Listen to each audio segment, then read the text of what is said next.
Bienvenidos amigos a otra edición de Cámara del Crimen. ¿Cómo te va, Rolo? ¿Cómo te va, Richard? Bienvenido, te extrañábamos acá en Cámara del Crimen. Y hoy tenemos un programa súper potente porque vamos a estar hablando de historias intrigantes, historias llenas de misterio y de traición. Vamos a hablar del crimen de un abogado de Quilmes, de Salvador Altamura. Ocurrió hace 3 años, pero el cuerpo nunca apareció. Está acusado el mejor amigo. Vamos a estar hablando con la mamá de Salvador. También nos vamos a meter con el caso de Alex el ilusionista, un mago que fue asesinado junto a su novia en San Fernando por gente que iba detrás de un tesoro que creían que tenía el mago, $2 millones.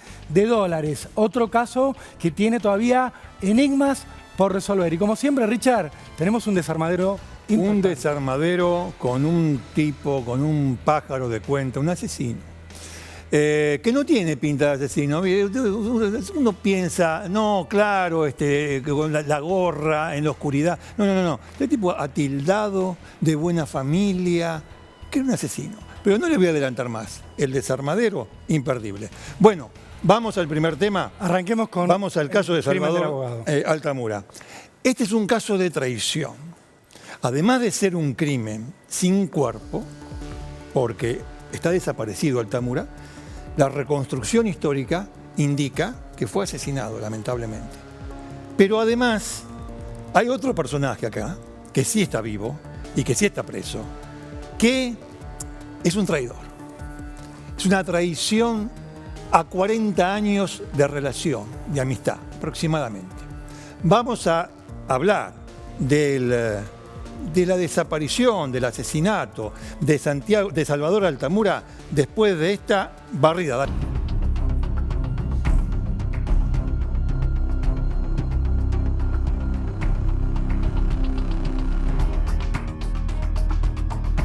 Bien. Richard, ahí están viendo en pantalla a la víctima, al abogado Salvador Altamura. 48 años tenía, una hija. Vivía en un edificio en el centro de Quilmes, hasta que de un día para otro, de un momento para otro, Salvador Altamura desapareció. Sí. Estamos hablando del 13 de julio de 2020, cuando este hombre, que era muy cercano a su madre, muy pegado a su hija, muy amigo de sus amigos, tenía grupos que lo adoraban, que lo valoraban mucho. Era un hombre con mucha vida social, Altamura. Además de su profesión, tenía una empresa de plásticos, amaba las motos, competía de manera amateur, obviamente, pero competía con las motos, todas actividades que le generaban amistades. Si uno pregunta por Salvador Altamura en Quilmes, todos le hablan de un tipo generoso que siempre estaba dispuesto a dar una mano. Y también, cuando te hablan de Salvador Altamura, ahí lo están viendo con una de sus motos, te hablan de un amigo muy cercano que tenía, que era Darío Denning, compañero de muchas de sus aventuras, de sus locuras con las motos. Lo digo locuras en el buen sentido, ¿sí? Como los jóvenes, los hobbies que tenemos todos. Ahí los estamos viendo a los dos de muy jovencitos, Altamura y a Denning.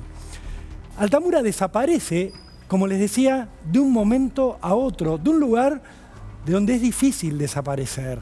Del centro de Quilmes, está lleno de cámaras. De hecho, ahí recién veían en pantalla una de las últimas imágenes de Salvador junto a una pareja que tenía. Uno de los últimos registros que hay de él.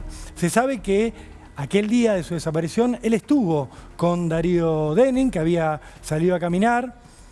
Esa es la última imagen de Salvador saliendo de su departamento. Esta es la última imagen que se tiene. 13 de julio de 2020.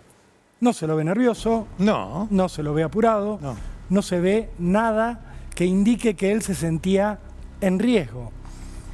¿Qué va a pasar después de esto? Obviamente se van a empezar a revisar cámaras de seguridad. A ver qué había ocurrido con Salvador. ¿Cómo podía ser que se le hubiera tragado la tierra? Y así se iban a encontrar los investigadores con otras imágenes. Imágenes de ese mismo edificio, pero en la calle. Imágenes que mostraban a la moto de Salvador Altamura. Bueno, con él. Con un hombre manejándolo. Con un hombre manejándolo. Atente con esto. Ahí va a pasar la moto. a la izquierda. A la derecha lo que se ve es el edificio donde vivía Salvador. Lo que se ve a la izquierda es la moto de Salvador. Sí, ahí está. La campera de Salvador. Sí. El casco de Salvador. Y la gran pregunta es, ¿era Salvador? Bueno, quienes lo conocen rápidamente le iban a decir a la policía, ese no es Salvador. Porque después, con lo que se van a encontrar los investigadores, es con que esa persona que manejaba la moto de Salvador, que estaba vestido como Salvador, iba a entrar al edificio donde vivía el abogado. Entonces no era Salvador. Iba a entrar al edificio, iba a confundir las entradas, primero iba a tratar de entrar por el portón, después... Como que no conocía. Como que no conocía. Lo que se sabe es que esa persona entró al edificio de Salvador, Sí. que entró al departamento de Salvador, y lo que se sospecha es que ahí abrió una caja fuerte que tenía el abogado, se llevó algo, probablemente plata, probablemente otras cosas, ya lo vamos a estar hablando con la mamá de Salvador, y escapó. ¿Era Salvador o no? Otra vez, la familia dijo, esa persona no es Salvador. Te quería hacer una pregunta, Rolo, discúlpame. Vos habíamos publicado la fotografía de Salvador Altamura con su amigo de la infancia. Sí. Bueno. 40 años de amigo. 40 años de amigo. Salvador tenía 48. Ahí está. Yo lo que te quiero decir es, por casualidad, el amigo tenía problemas económicos. El amigo tenía muchos problemas económicos, de hecho no tenía actividades que le pudieran dar dinero. ¿De qué vivía? Tenía deudas. Ah, bueno. Le había pedido plata a Salvador varias veces. Salvador era amigo y, como les decía antes, era un tipo generoso. Daba, ayudaba, siempre que podía, daba una mano. Los investigadores empezaron a investigar, valga la redundancia, a Darío Denning. Empiezan a seguir sus pasos, empiezan a ver en qué andaba, mientras buscaban a Salvador, mientras buscaban la moto de Salvador, porque la moto había sido grabada pasando por la puerta de la casa, pero no aparecía. La moto iba a terminar apareciendo en la Villa Itatí de Quilmes. Esto obviamente dio muy mala espina. De esa secuencia de la aparición de la moto, que después fue manipulada por gente de ahí de la zona, que se encontró con la moto, incluso algunos dicen estaba hasta con las llaves puestas, como para que alguien se la llevara, se ve alejarse en un horario compatible con la aparición de la moto a una persona que se va de la Villa Itatí, que se va del lugar donde aparece la moto de Salvador. Como si hubiese dejado la moto ya lista para que alguien se la lleve y se alejaba. Así es la cuestión. Ahí lo estás viendo, Richard. Ahí, bueno. Esa persona que se aleja, sí, que va a tirar algo a la basura, sí, como si estuviera descartando pruebas. ¿Pruebas de qué? Y bueno, pruebas de lo que lamentablemente todos sospechamos, del asesinato de Salvador Altamura. Pero al día de hoy, Salvador Altamura no ha aparecido. La policía siguió investigando y empezó a darse cuenta de que su amigo de toda la vida, Darío Denning, de repente, poco después de la desaparición de Salvador Altamura, había empezado a darse la gran vida. Pero si estaba con problemas económicos. De repente tenía dinero, Denning. De repente se alojaba en un hotel. O de repente compraba teléfonos celulares. De repente tenía plata, se lo veía con plata. Mientras vemos el afiche detrás nuestro del ofrecimiento de recompensa que sigue vigente para quien pueda dar datos sobre dónde puede estar lo que ya hasta ahora, lamentablemente tenemos que decir, el cuerpo de Salvador Altamura. Para encontrar a Salvador Altamura. Así es. Desaparecido, ahí está. En la localidad de Bernal, Quilmes. Así es, Richard. Bueno, este hombre, este amigo, de golpe, desaparece Altamura, y su amigo de la infancia empieza a tener plata cuando antes no la tenía. Empieza, bueno, a hacer compras cuando antes no tenía con qué. Y además, había una cuestión. Le había pedido plata a Santiago. Le había pedido plata. A Salvador, sí. A Salvador, tenemos Santiago. Me van a disculpar. Y había $2.000 que le había dado, escúchame, y basta. $2.000 y basta. Claro, se conocían de toda la vida. Pero llegamos a este punto. Uno no está y el otro, que era no sé, juntaba miseria, empieza a tener cosas, empieza a tener dinero. La policía demora en un primer momento en focalizarse en Denning. Cuando finalmente deciden detenerlo por la desaparición hasta ese momento de Salvador Altamura, se encuentran con que Denning se había ido. No estaba más, ni en su casa, ni en el hotel donde se había estado alojando. Lo van a encontrar a Darío Denning de una manera totalmente insólita, Richard. Casi, te diría, por casualidad. Se lo encuentran en bicicleta, yendo a Entre Ríos. ¿En bicicleta? En bicicleta. Puente Zárate Brazo Largo. Lo encuentran. Ahí está la imagen de la policía de Entre Ríos, que es la que lo termina deteniendo. Ahí está la bicicleta. ¿Por qué lo detienen? Porque lo ven con la bicicleta, lo ven cargado. Les voy a dar un dato. Tenía puesto una campera de Salvador. Y cuando lo revisan, a este hombre que no podía explicar qué hacía en medio de la noche en bicicleta por el puente Zárate Brazo Largo, le encuentran dinero en efectivo a Darío Denning. Le encuentran 380.000 pesos y le encuentran un poco más de $31.000. ¡Epa! Mirá, el Acá dinero está la plata. Esto es lo que llevaba en bicicleta, aparte de lo que llevaba en bicicleta Darío Denning, cuando lo detienen para preguntarle por la desaparición de su amigo del alma, de Salvador Altamura. Él se estaba yendo en bicicleta hacia Entre Ríos y quién sabe cuál era su parada final. Puede ser, yo te pregunto, ¿no? ¿Puede ser que este hombre Denning haya querido coimear a la cana? En el momento, hablando mal y pronto, lo que ¿no? dijo la policía Claro. es, nos ofreció plata. Bien. De hecho, se terminó de revelar como quién era cuando ofrece dinero, cuando muestra la plata que tenía para decirles, vamos y vamos, me dejan ir. Bueno, la policía, por suerte, no agarró el dinero y lo detuvo, comunicó la detención y desde ese momento Denning está preso.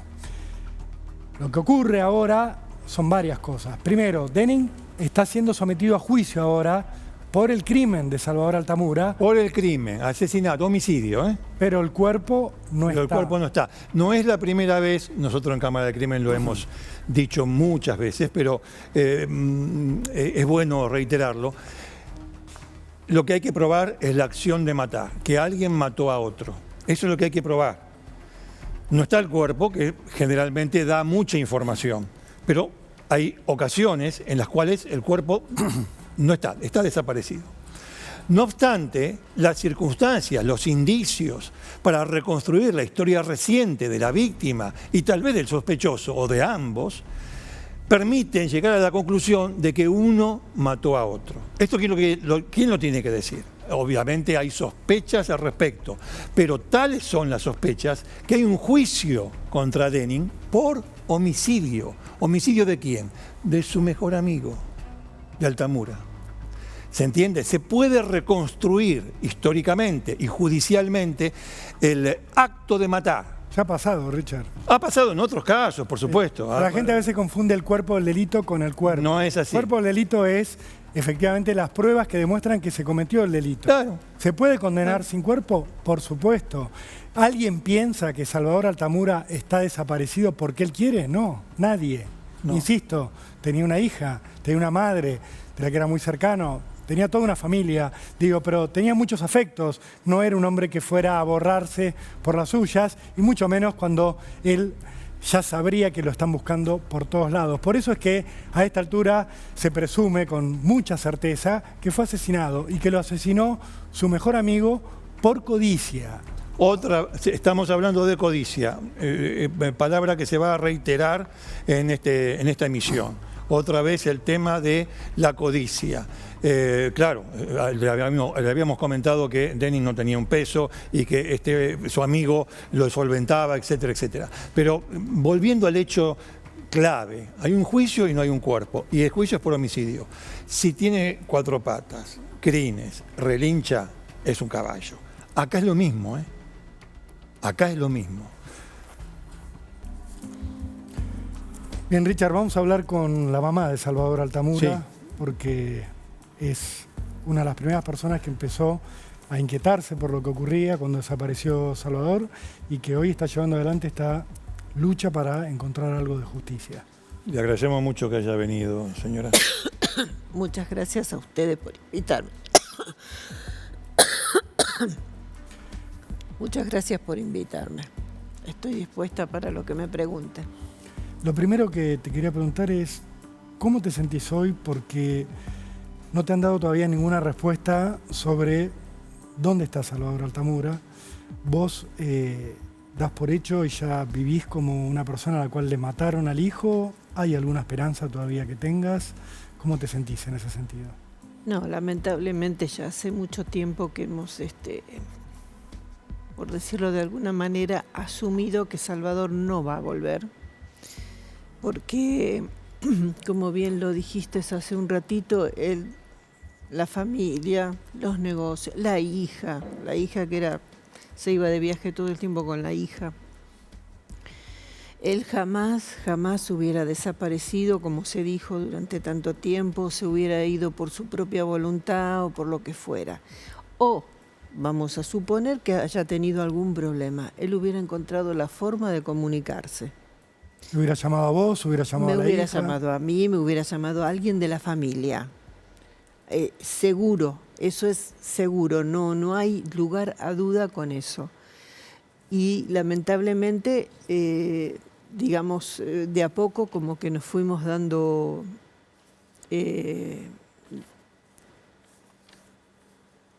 poniéndonos en carne que ya no va a venir y que ya no va a estar. Y bueno, a medida que pasó el tiempo, que avanzó la investigación con la detención de Denin y todo esto, bueno, se ha comprobado. Ahora el juicio solamente faltan los contraalegatos y en el juicio las pruebas son, como dijo el fiscal Nieva, abrumadoras en contra de Denin. ¿Quién es Darío Denin? Darío Denin era un chico del barrio. Mi hijo cuando era chico tuvo fiebre reumática y durante mucho tiempo tuvo que ponerse inyecciones de penicilina. Y la enfermera vivía al lado de la casa de ellos. Y bueno, yo por ahí me quedaba charlando con ella y estaban los chicos, Denin y el hermano, que ahora ya está en España hace muchos años, y jugaban ahí, se hicieron amigos, vivíamos a 3 cuadras, después se mudaron a 3 cuadras hacia otro lado, pero siempre en el barrio. Y de jovencitos salían, iban a bailar. Algunos, no sé, a veces andaban en moto de agua, las motos andaban en moto en ese tiempo, pero no de forma como estaba Salvador últimamente, que fue campeón amateur en el 2019. Salían, iban a bailar, él siempre lo invitaba, es más, las amigas. Él quería ser Salvador. Él quería ser Salvador. Imitarlo. Y claro, quería la vida que tenía Salvador. Porque Salvador era muy cariñoso, muy respetuoso, trataba muy bien a las chicas. Pero esa vida no quería. A ver. Perdón. Que el hecho de imitarlo no incluía ni ser cariñoso, ni ser... Que quería para era nada. La No. disponibilidad. Él lo que quería era tener... Además del dinero, él Denin en un determinado momento con su fábrica de moños ganó muy buen dinero. Pero todo tiene un momento de estrellato y una declinación. Y en el momento en que él tenía una propiedad en la que le había prestado dinero mi cuñado para hacer otro negocio, y que él decide, el negocio sale mal, y decide no devolverle el dinero, sino que entregarle la propiedad que él tenía.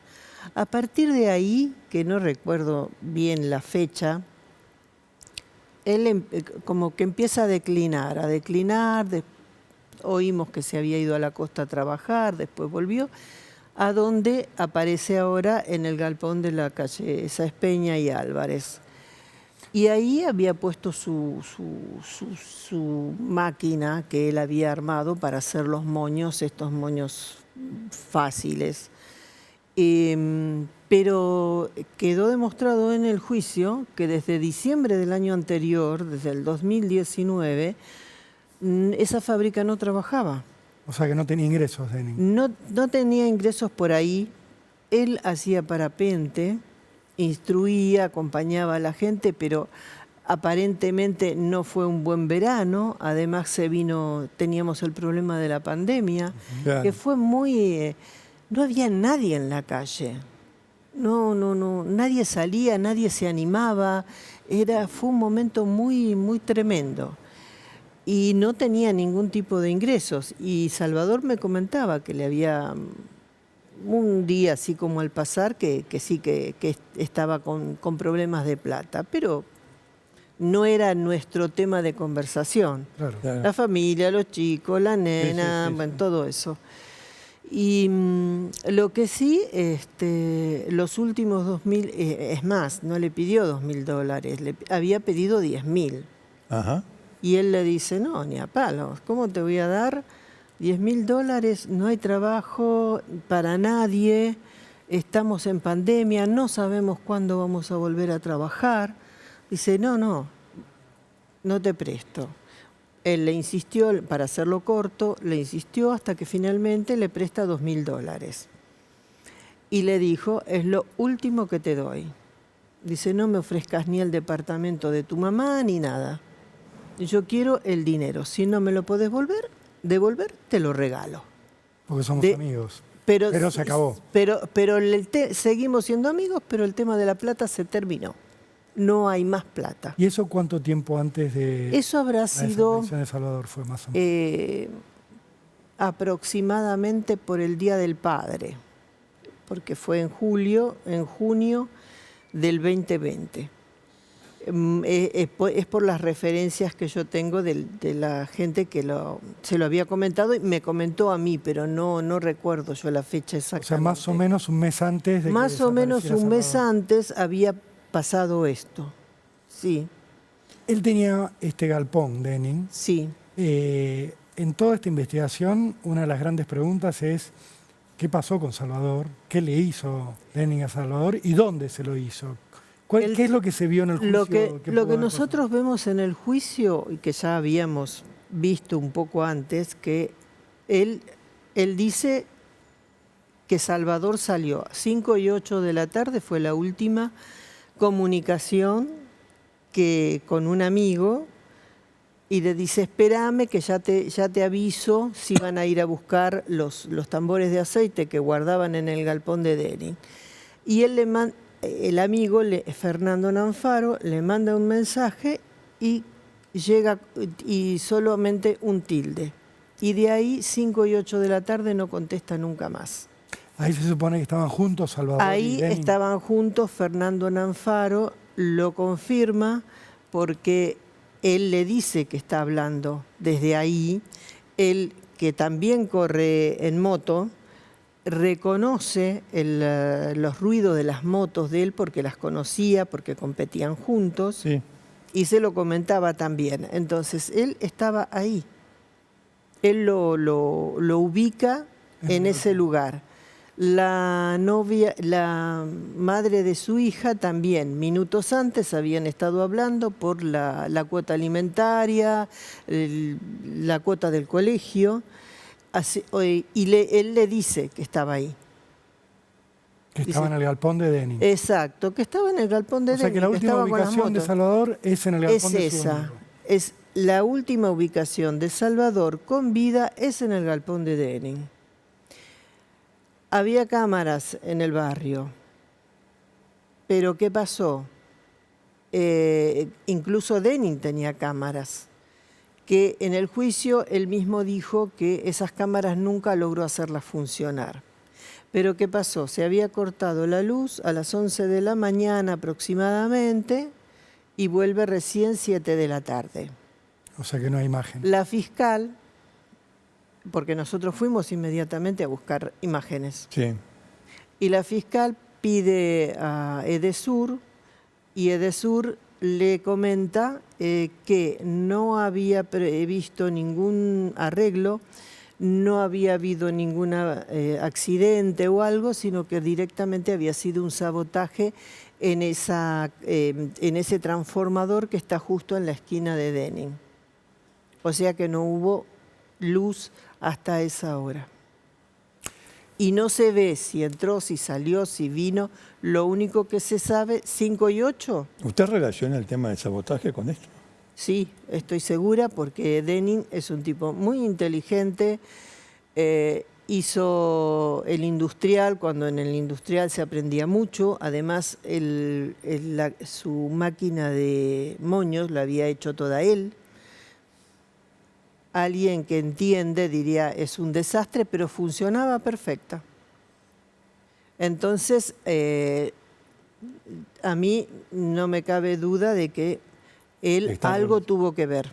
Saboteó para que no se viera. Saboteó para que no haya cámaras en los alrededores. Con lo cual, bien pudieron haberlo asesinado a Salvador ahí adentro. Exacto. Y llevárselo de ahí sin quedar grabados. Ahora, le quería preguntar por otra imagen que veíamos recién, que es esta famosa, digo en términos mediáticos, porque la repetimos una y otra vez, de la moto de Salvador pasando por la puerta de la casa de Salvador, con alguien que tiene una campera igual a la de Salvador y el casco.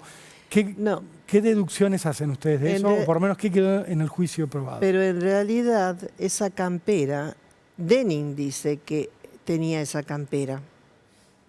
Pero Salvador, si ustedes se fijan en las imágenes, en la anterior en la que aparece caminando y señalado Salvador, él se había ido ese día, lo dijo también Karina Clerici, la novia en ese momento, que había salido con un buzo y hay otra imagen cuando ellos salen y si continúa la imagen, se lo ve saliendo a Salvador con los pantalones deportivos y el buzo. Y él estaba previsto, no se llevó nada, porque a las 5 de la tarde estaba previsto que se iba a volver. Claro. Él no quería volver tarde. Sobre todo, volvemos al tema de la pandemia, no se podía salir a ningún lado. Claro. ¿Y quién sería entonces el de la moto? Nosotros... ¿Qué situación nos muestra esto? A mí, yo lo que digo de esta imagen es que Salvador no es. Y no solamente lo decimos nosotros, sino el vecino del departamento y mucha otra gente que lo conocía a él con su postura en la moto, cómo él se manejaba. Él tenía otra postura, no esta así muy... Y otro detalle son los guantes que son blancos. Él jamás usó guantes blancos. O sea, este puede ser Salvador, perdón, este podría Darío ser Denning. Yendo con la moto de Salvador a la casa de Salvador. Que no sé, yo supongo, con lo que pasó después, que él hubiera tratado de entrar a la tarde. Debe haber visto vecinos o alguien o algo que lo hizo desistir de eso. Por eso, en las cámaras de las 4:15 de la mañana hasta las 6:05, él entra. Ahí está. Este es Salvador. Como este es Salvador. El otro es Denning. Sí. Y esa campera es con la que se aparece en la imagen que pasa por delante del departamento y que luego, al ingresar a las 4 de la mañana, es muy similar.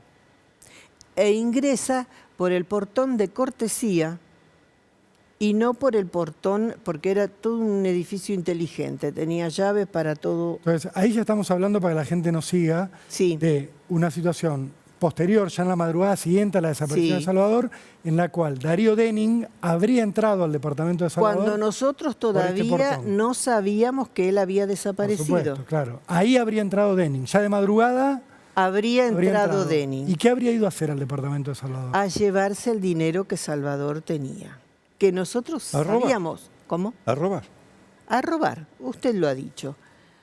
El dinero que él tenía, sabíamos que tenía, pero yo no...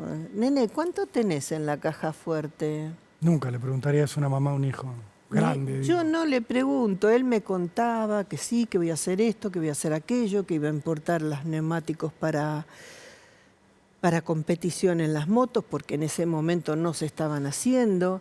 Hablábamos de esas cosas.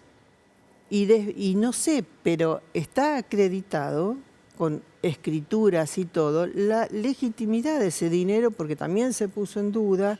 Él vendió una fábrica, luego trabajó para Ericsson colocando antenas de telefonía. Un dato interesante es cuando vino DiCaprio a filmar al sur, él quería Wi-Fi sí o sí, entonces fueron corriendo a ponerle la antena, y esa antena, con eso facturaron. Ese es solamente un detalle. Hablando de trabajaban Salvador, en todo, de exactamente, y está toda la contabilidad. Igual aquí nadie la está poniendo en duda, digo, Pero y tampoco es relevante.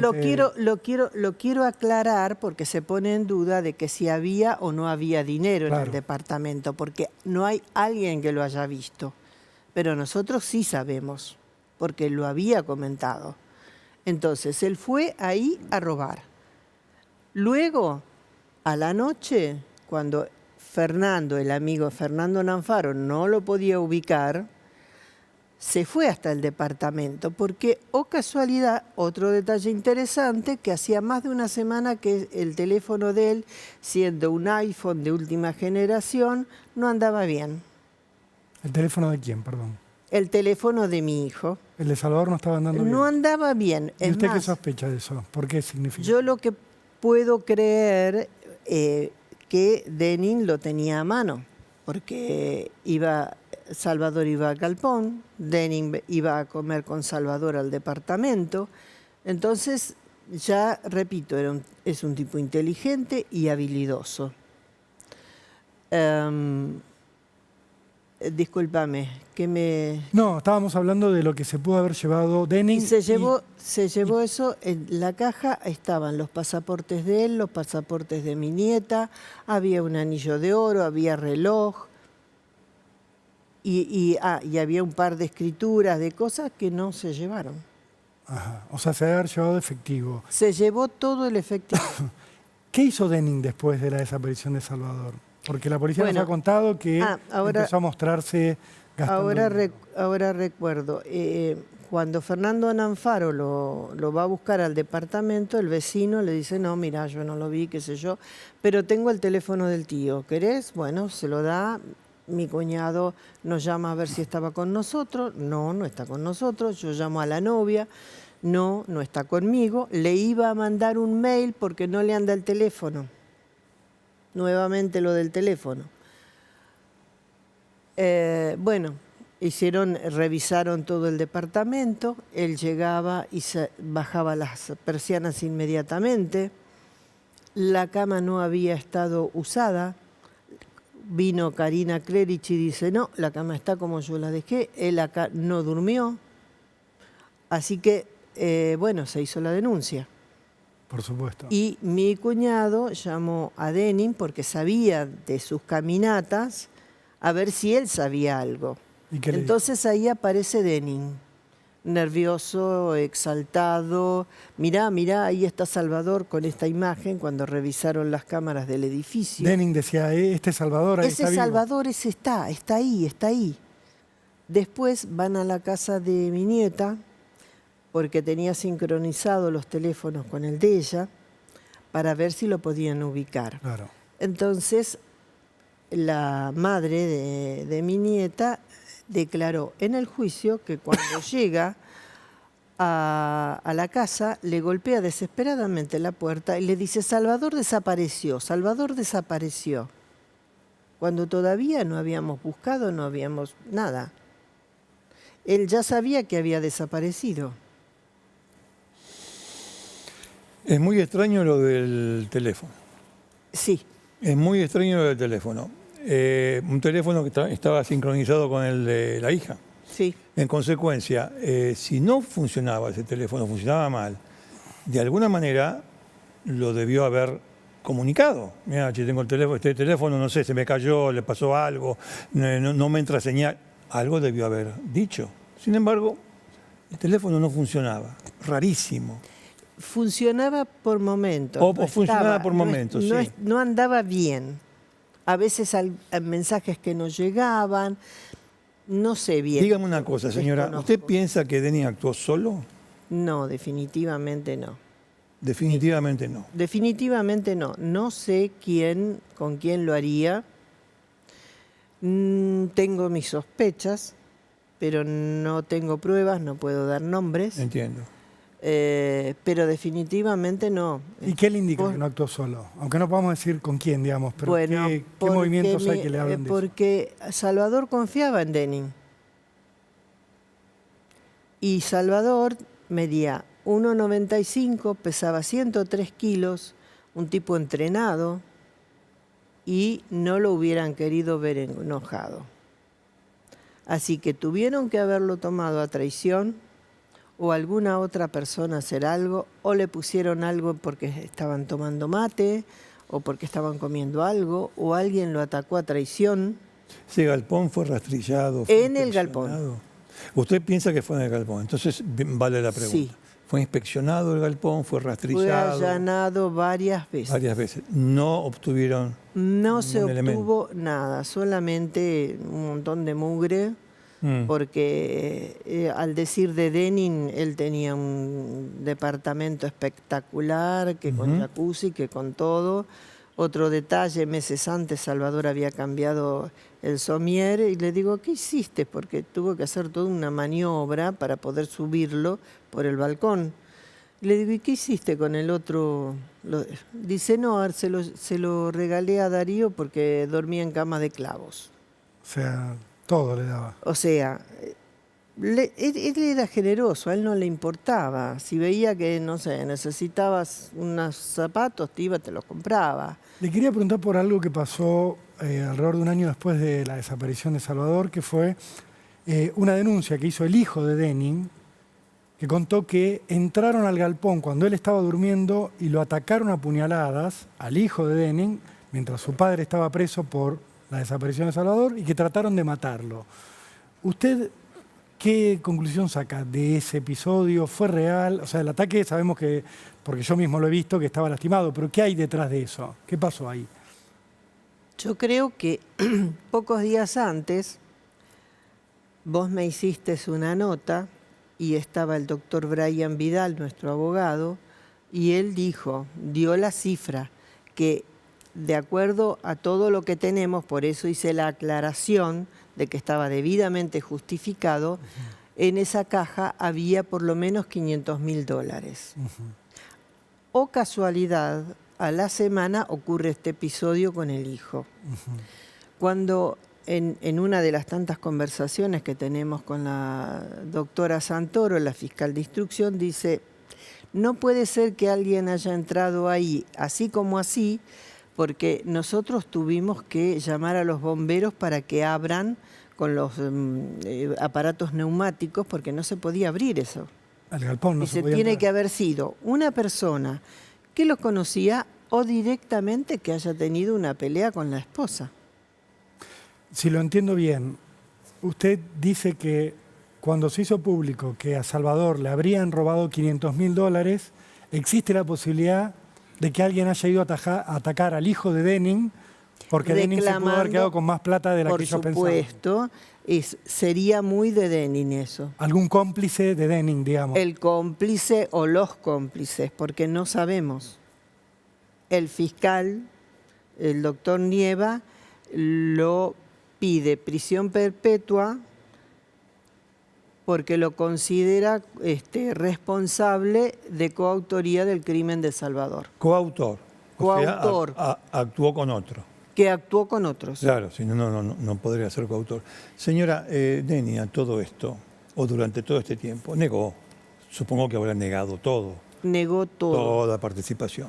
Ahora, es un ejercicio especulativo. ¿Usted piensa, que si efectivamente el tribunal le aplica una prisión perpetua, la prisión perpetua, va a hablar? No lo sé.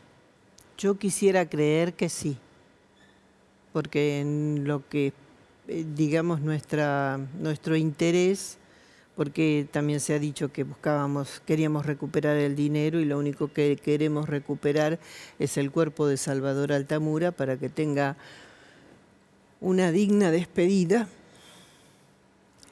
pero no creo que él hable, salvo que, no sé, pudiera ocurrir algún milagro. Pero yo que yo creo que él todavía en este punto cree que puede ser, no sé, como máximo condenado por robo, pero bueno, ustedes conocen a Ramón Sotelo. Las pericias de Sotelo y otras 2 personas más dan un 99.9. Las pericias antropométricas, de que es Denning el que entra, el Denning el que está en la moto, Denning todo. Entonces, él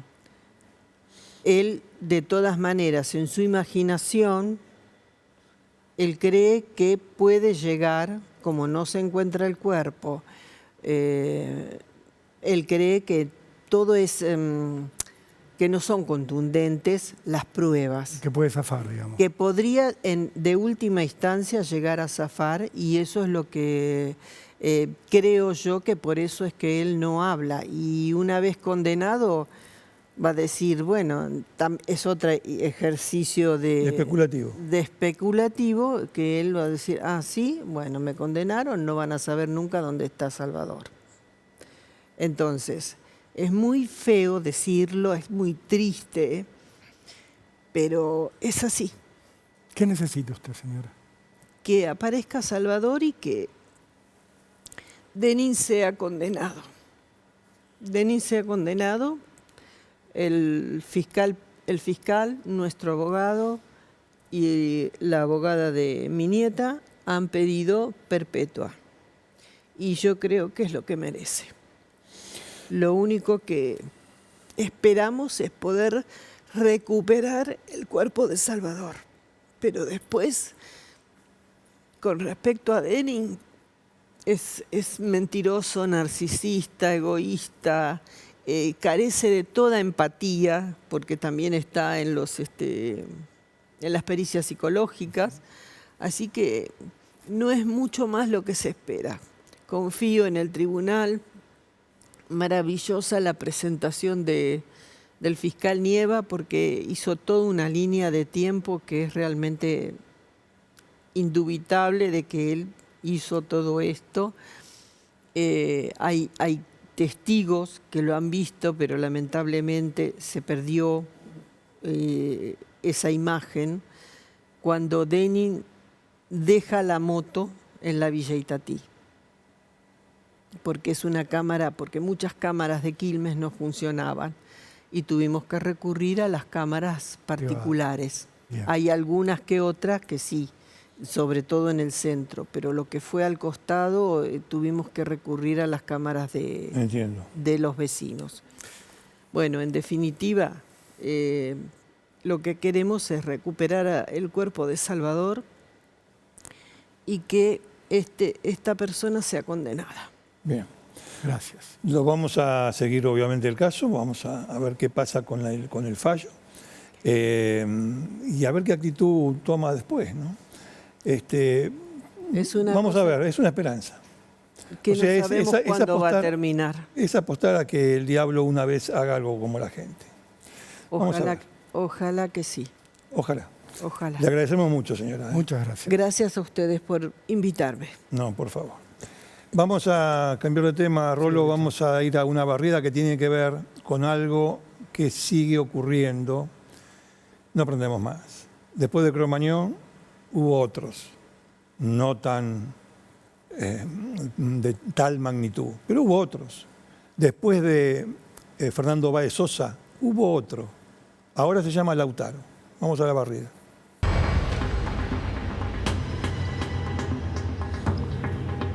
En una sociedad violenta, los conflictos se resuelven violentamente. A cualquier edad, en cualquier ámbito, de cualquier naturaleza. Es lo que nos pasa. ¿Desde cuándo? Desde mucho tiempo. Entonces, ¿cuántas veces ustedes vieron a madres, padres, decir que el caso de mi hijo sea el último? ¿Y cuántas veces ustedes vieron que con otros se volvió a repetir? Y se vuelve a repetir. Y se vuelve a repetir. No vamos a dar explicaciones sociológicas, ni filosóficas, ni culturales, ni políticas, ni nada de eso. Todas esas razones tienen que ver con lo que está pasando, claramente. Otro chico fue golpeado a la salida de un boliche. Otro más. ¿Saben qué? Uno da vueltas buscando testigos, información, lo que sea. Y la mayoría de la gente que tiene que ver con esto que es tan común como salir a divertirse, le dice siempre lo mismo. Ah, eso, sí, pasa siempre. Pero es que todos los videos que hemos pasado sobre, no solo nosotros, sobre Fernando Báez Sosa no sirvieron para un carajo, para nada.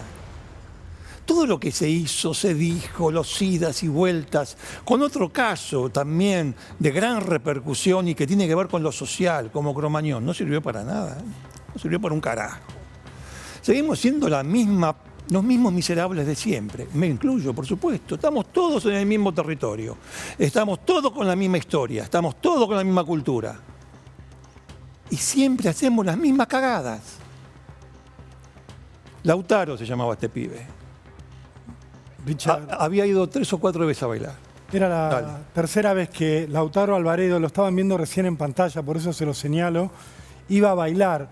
Lautaro era un chico muy sano, era deportista, lo único que le importaba en la vida era jugar a la pelota, era estar con su hermana.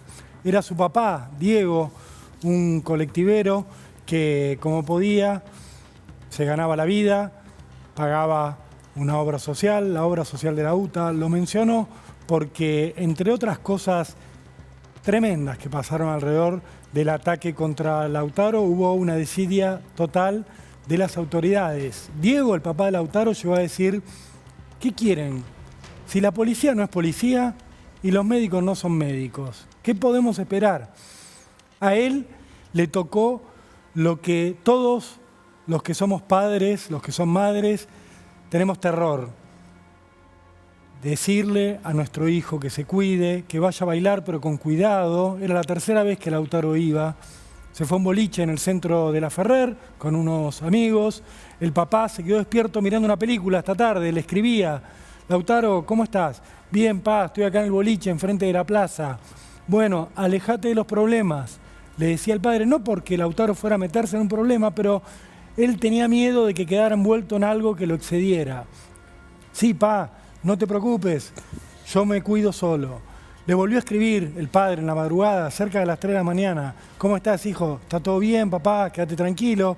El papá de Lautaro sentía una intranquilidad lógica de esta salida, pero sabía que su hijo no tomaba, que su hijo no se drogaba, que su hijo no se agarraba a piñas. Lo que no podía imaginar era que Lautaro iba a quedar envuelto en una situación que lo excedía, como le pasó a Fernando Báez Sosa.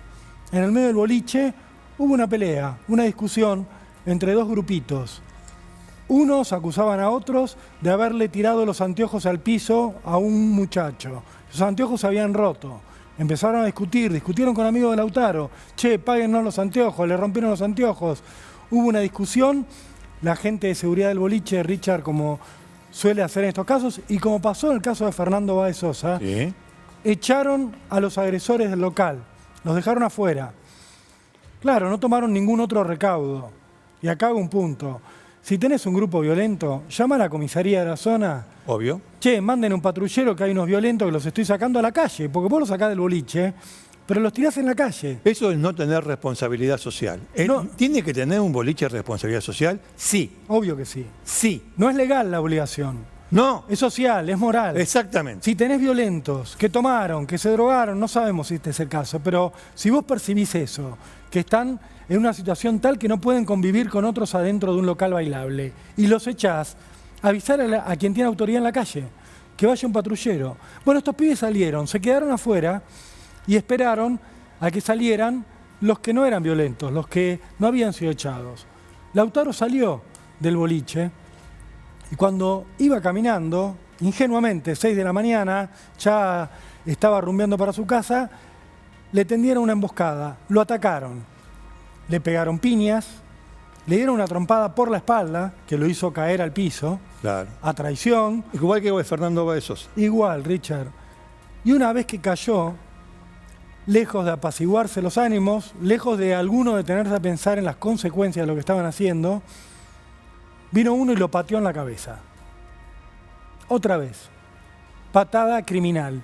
¿Qué se puede esperar de una patada en la cabeza de alguien que está caído más que matarlo? Obvio. Es difícil que haya habido otra cosa en la mente de quien pega esa patada criminal. Después escapan. Escapa y lo ven. Uno se va en moto, los otros se van corriendo, lo dejan tirado a Lautaro. Lautaro quedó tirado ahí largo rato. Después lo llevaron a un hospital dedicado a la neonatología. De ahí lo mandaron para una clínica.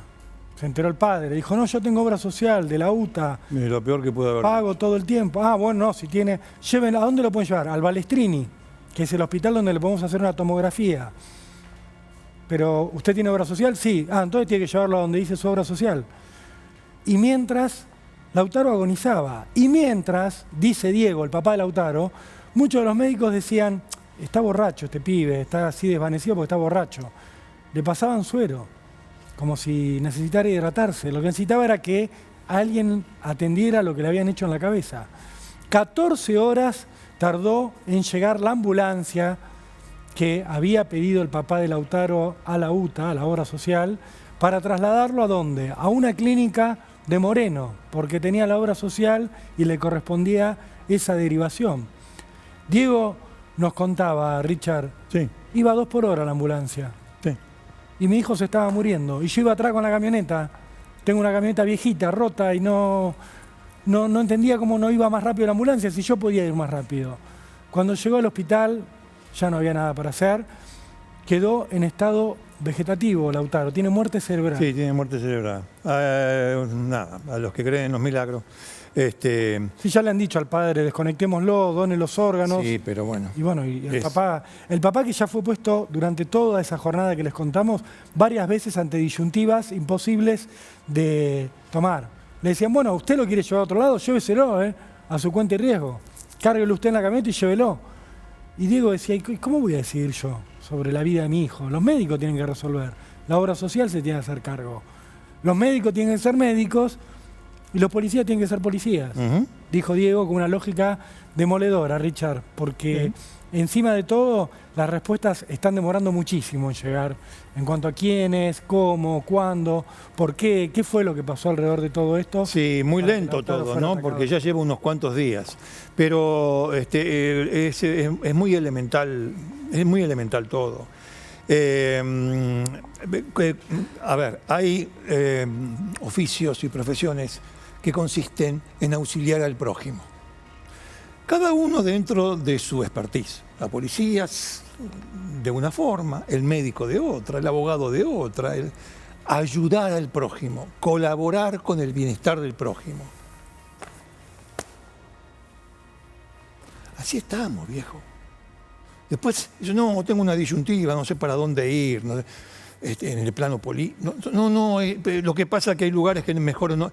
Bueno, es lo que hemos conseguido. Yo lo decía siempre, y no porque sea Gardel, ni menos Lepera, ni menos los guitarristas. Lo decíamos en el diario Clarín, incluso antes de que Rolando Barbano viniera a trabajar con nosotros, antes, estoy hablando de hace más de 30 años, decíamos esto: si esta situación social que se ve, si estos hechos que parecen aislados no se controlan, se van a repetir. Y va a llegar un momento, con el tiempo, que esa reiteración nos va a ahogar a todos. Es lo que estamos viviendo ahora. Sí. Lo hemos logrado, lo hemos conseguido. De arriba, del medio y de abajo. Obviamente el de abajo es el que menos chance tiene para modificar esto. El del medio es lo mismo, el de arriba. Entonces, no queremos hacer un análisis sociológico. No. Todo tiene que ver, obviamente. Lo que le quiero decir es, mírese al espejo y a pesar de que usted se crea el mejor tipo del mundo, forma parte de esta sociedad que es de mierda. Esta sociedad es una sociedad miserable. Ha logrado alcanzar la miserabilidad. Lo hemos agarrado la miserabilidad. Somos así. No somos de otra manera. No somos solidarios. No, olvídese, no hay nada bueno. Profeta ¿cómo es? Del desánimo. Si no lo fuésemos, seríamos necios. Deberíamos estar en un manicomio, si no nos damos cuenta de lo que hay alrededor. Alrededor está eso. Fíjese usted cómo soluciona sus problemas usted. Fíjese la cantidad de veces que puteó por una situación, la cantidad de veces que fue agresivo, acá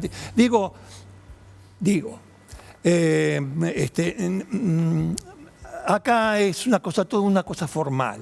El que está vestido de uniforme simplemente está vestido de uniforme, no es que sea policía. Sí, estoy englobando a todos, hay excepciones, ya sabemos todas esas tonterías. El que está vestido de guardapolvo blanco, está vestido de guardapolvo blanco, no es médico. ¿Se entiende lo que es? El patovica, es patovica, fue a hacer músculo, hace fuerza, sabe hacer una toma. En realidad es una figura, no hace de guardia. Y el dueño del boliche ni hablar, que seguramente lo estará diciendo, ¿y qué tengo que ver yo? Mucho tiene que ver, mucho. Todos se lavan las manos, Richard. Bueno, el último dato para cerrar este tema, los agresores de Lautaro tienen 18 y 19 años. Tienen la misma edad que la víctima. Y esto debería ser una alerta enorme. Cuando fue lo de Fernando también nos sorprendíamos por la edad de los agresores.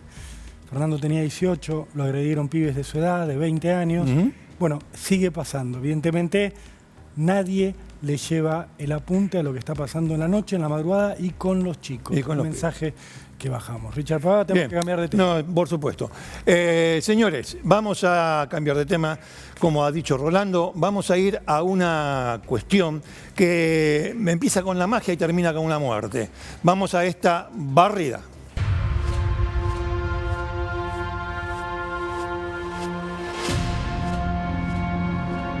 Así es. Doble crimen. Un mago. Pero un mago, muchos lo conocerán, un mago que tenía, yo no sé si decir una doble vida, no sé, pero estoy tentado. Tenía dos caras, por lo menos. Bueno, ahí está. Vamos a decir así. Porque doble vida quizás refiere a otras situaciones, y de lo que vamos a hablar ahora es de un doble crimen que tiene como víctimas a Alex, el ilusionista, un mago, y a su novia. Estamos hablando de un hombre que se llamaba en realidad, y de ahí un poco esto que decía Richard, de las dos caras o de las dos vidas. Leonardo Fernández, 53 años, alias Alex el ilusionista. Exacto. Junto a él, la que era su novia, Jessica Alberti Sigola. Tenía 24 años. Habrán notado ya la diferencia de edad, ¿no? Claro, 53 años él, 24 años ella. El mago se había hecho muy famoso, Richard, por sus trucos de ilusionista. Era un hombre que daba shows, pero también animaba muchas fiestas privadas. Tenemos acá el afiche con el cual él se presentaba. Alex, ilusionista, ¿soñaste que tu fiesta puede ser algo mágico e inolvidable? Esto es lo que él vendía. Era un hombre que hacía trucos en fiestas para adultos. Como esto, mirá. Sí. Trucos con fuego, se prende granada, ahora la caja.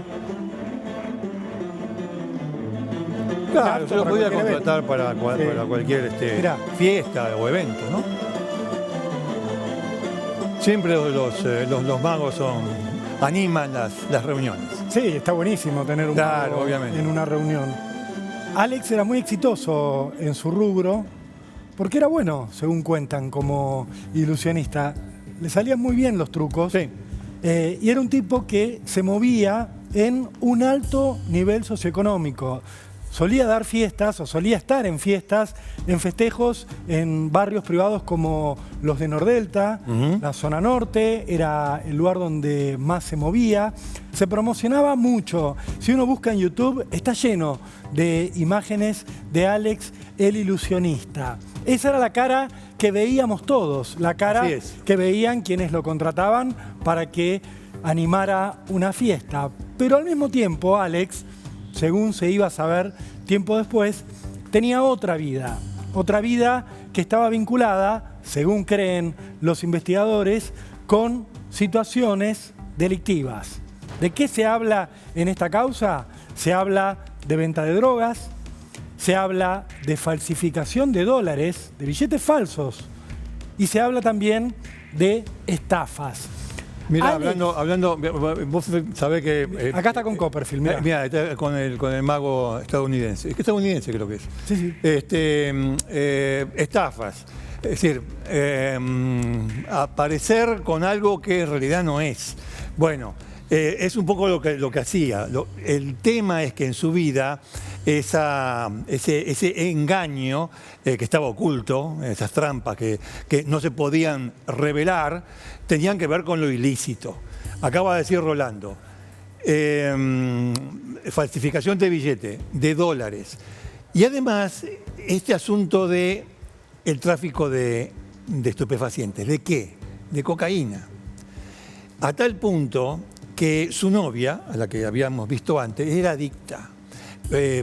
Su novia era adicta, él consumía, pero bueno, estamos hablando de dos personas que tenían o de esta persona, de este mago, que tenía esta cara oficial, pero que detrás realizaba actividades ilícitas. Ahora bien, era un fanfa. Sí, se la pasaba Richard además hablándole a todo el mundo de la plata que tenía. Ahí está. Le contaba a quien quisiera escucharlo que tenía $2 millones guardados en la casa. Sí, como si yo te dijera, no sé, en casa tengo una botella de vino fino, no sé, yo tengo $2 millones en casa. Cuando él era interrogado sobre esto, decía, no, yo me doy la buena vida. De hecho, quienes lo conocían dicen que solía moverse con autos caros, que se mostraba siempre con ropa de primera marca, que gastaba mucho en público. Cuando le preguntaban por qué tenía tanta plata, decía, bueno, por los negocios, por el éxito con mi show. Acabo de vender una casa que era de mi mamá, le dijo a algunos de sus amigos. Y sí, tengo en mi casa, en Parque Patricios, tengo $2 millones en efectivo, cash, sí. Está todo ahí. Eso era lo que él le decía a todo el mundo. Y como era un ilusionista, algunos tenían la duda de si esto era cierto o si esto era otro de sus trucos. Pero el problema para Alex, el ilusionista, y también para su novia, fue que hubo gente que le creyó, Richard.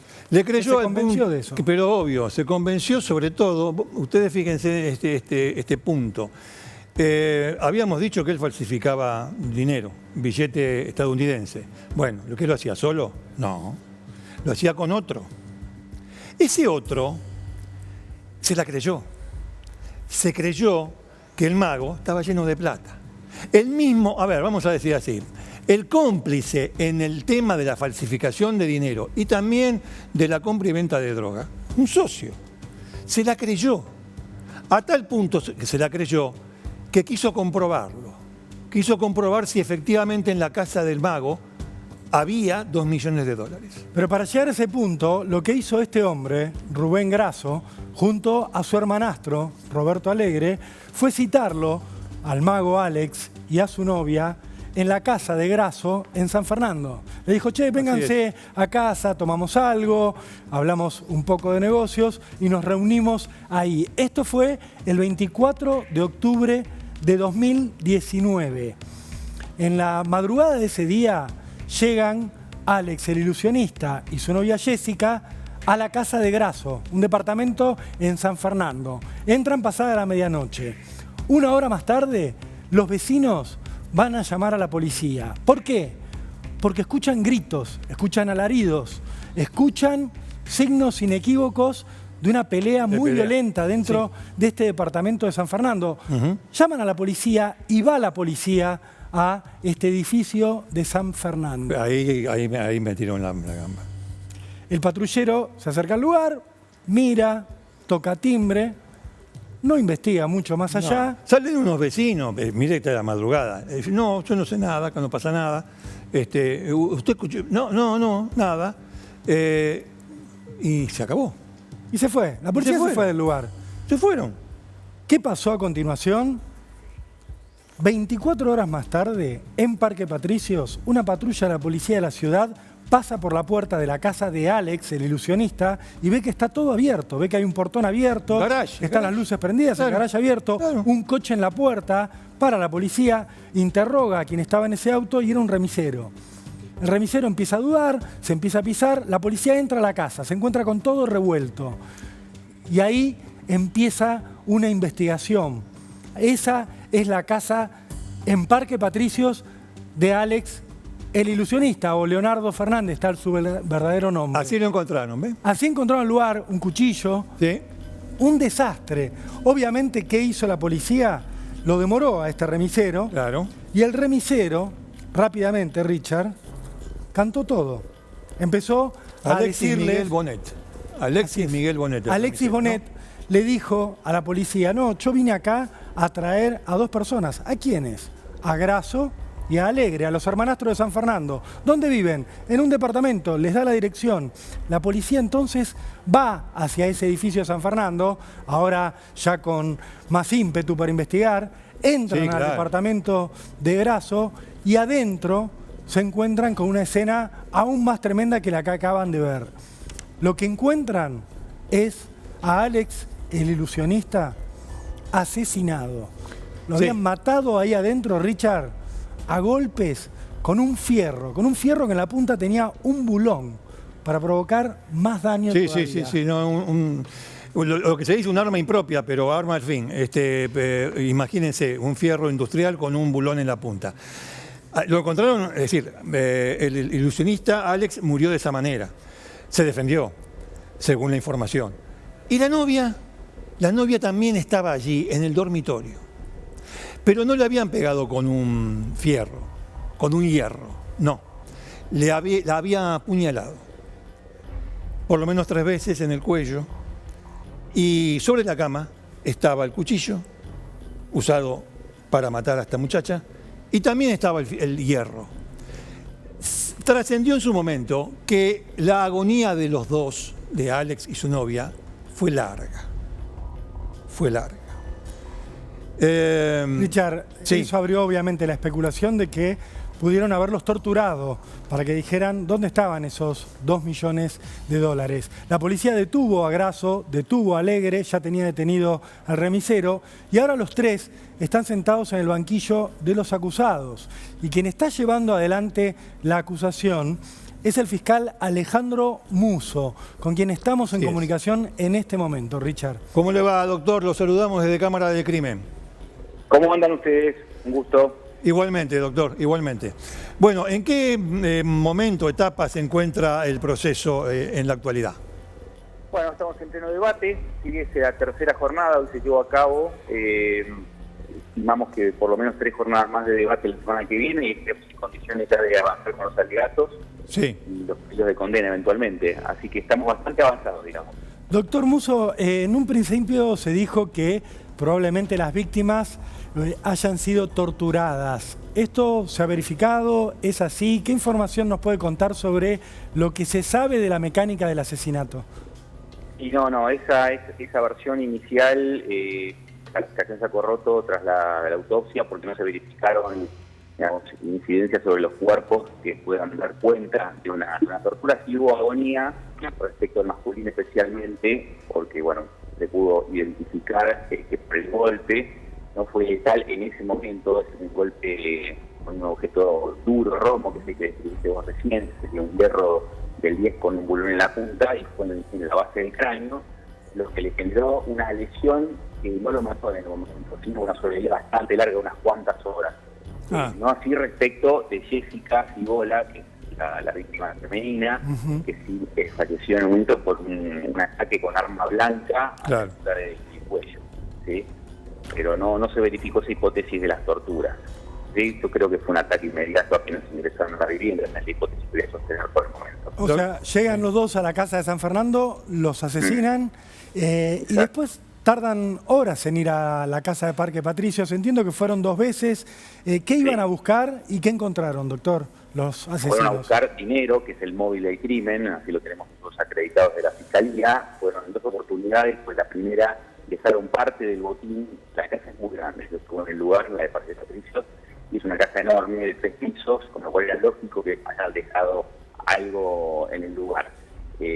Así que volvieron a buscar dinero, básicamente eso, y se llevaron sumas importantes. De hecho, después, con las revisiones posteriores que se hicieron, se encontró más dinero. Es decir, la policía justicia secuestró más dinero, con lo cual, entiendo que en función de que el mago, Leonardo Fernández, era una persona que no tenía muchos pruritos en vociferar respecto a sus ganancias, claro, está vinculado a temas de eventual venta de estupefacientes, y escondía bastante dinero en su caja. Estas personas avanzaron en función de eso, pero bueno, estaba escondido en distintos lugares, como les dije, y no lograron ubicar todo el dinero que se en el resto de las ocasiones.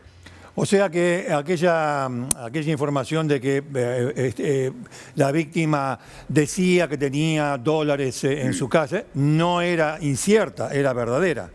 No, efectivamente es así. De hecho, se encontró parte del dinero y los testigos están reproduciendo, ya lo habían hecho durante la instrucción, pero después volvieron a hacer durante el debate, manifestando efectivamente que Fernández era una persona que manifestaba viva voz sus ganancias, así que dónde las guardaba especialmente, no tenía muchos tapujos en resguardar su intimidad financiera, digamos. Entiendo.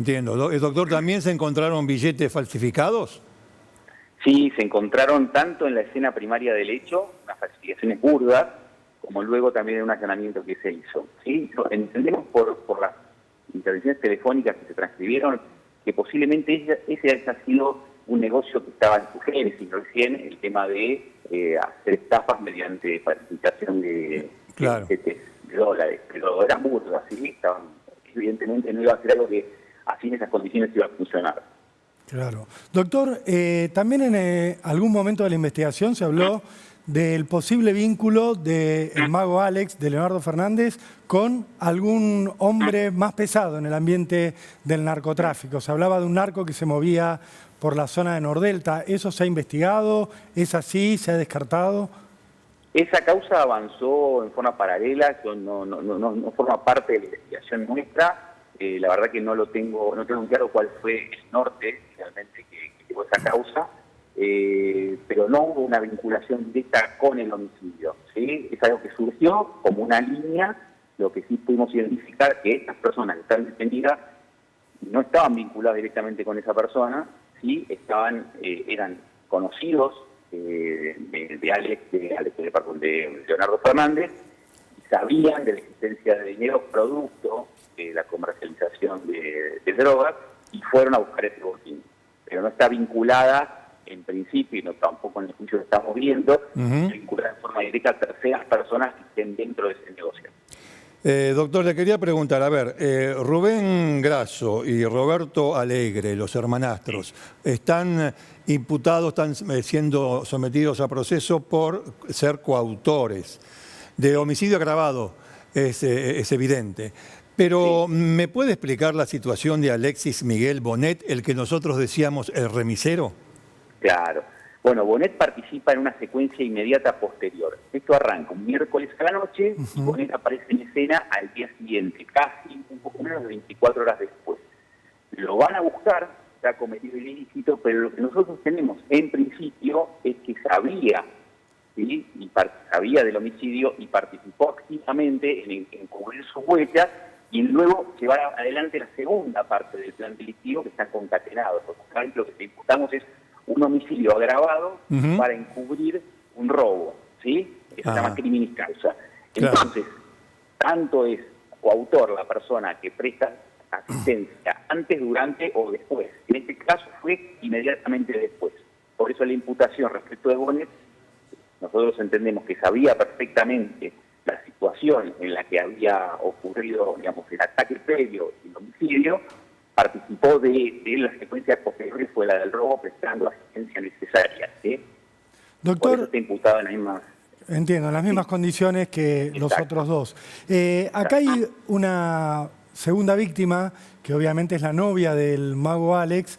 Lo que le quería preguntar es, ¿ella fue asesinada por estar en el lugar equivocado en el momento equivocado? O sea, ¿el objetivo era asesinarlo a Alex y ella quedó en el medio de una situación que la excedía? ¿Cómo es el cuadro de situación? Sí, yo estimo que sí, así digamos, lo hemos tenido en cuenta durante toda la instrucción, esto no se ha modificado. Ella no tenía una participación activa en ninguno de los negocios de Alex, sí lo acompañaba a todos lados. Era una persona que tenía según fuentes directas relacionadas con la familia, una dependencia muy fuerte de Alex, también vinculada posiblemente a algún tipo de adicción que apareció durante algún tiempo.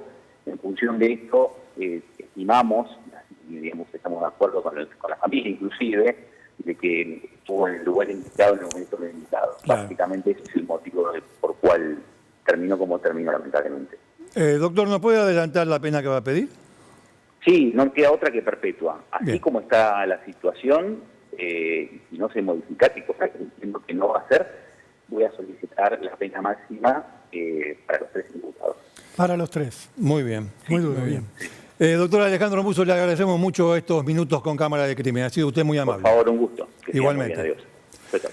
Bien, clarísimo. Y ahí lo tenemos. Richard, porque el rol del remisero no Sí. estaba tan claro, pero ahora en el juicio el fiscal Musso Claro. lo ubica como coautor. Él también participó de toda la maniobra, no fue Exactamente. solamente un tipo que lo contrataron para ir de San Fernando a Parque Patricios a buscar la plata, sino que fue parte del plan criminal. O es parte del plan criminal, claro, pues se decía en un momento que podía ser acusado de encubrimiento. No, es mucho más que encubrimiento. Ya entra dentro del contexto del crimen, del doble crimen, como Doble habíamos asesinato, Richard. descrito antes. Y otra vez nos encontramos con un crimen, un doble crimen cometido por codicia.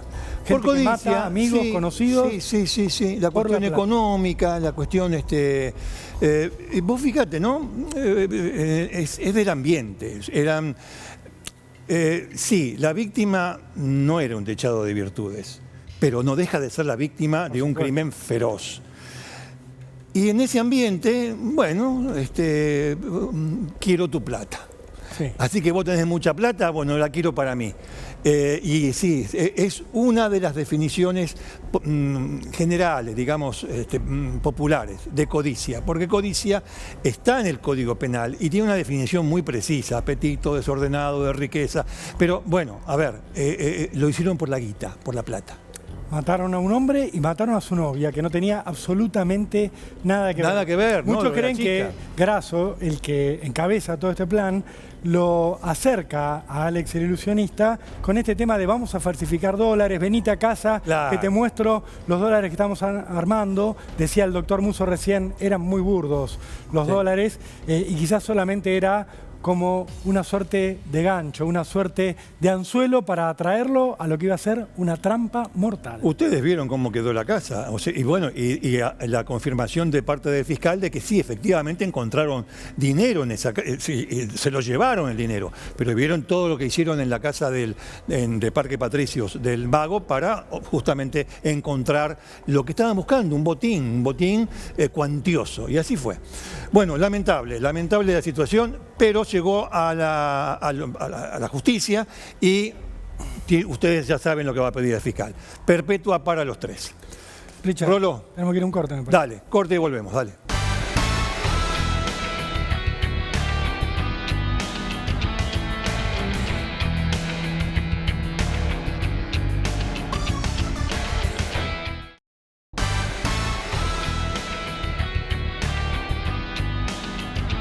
Bien, amigos, Rolando.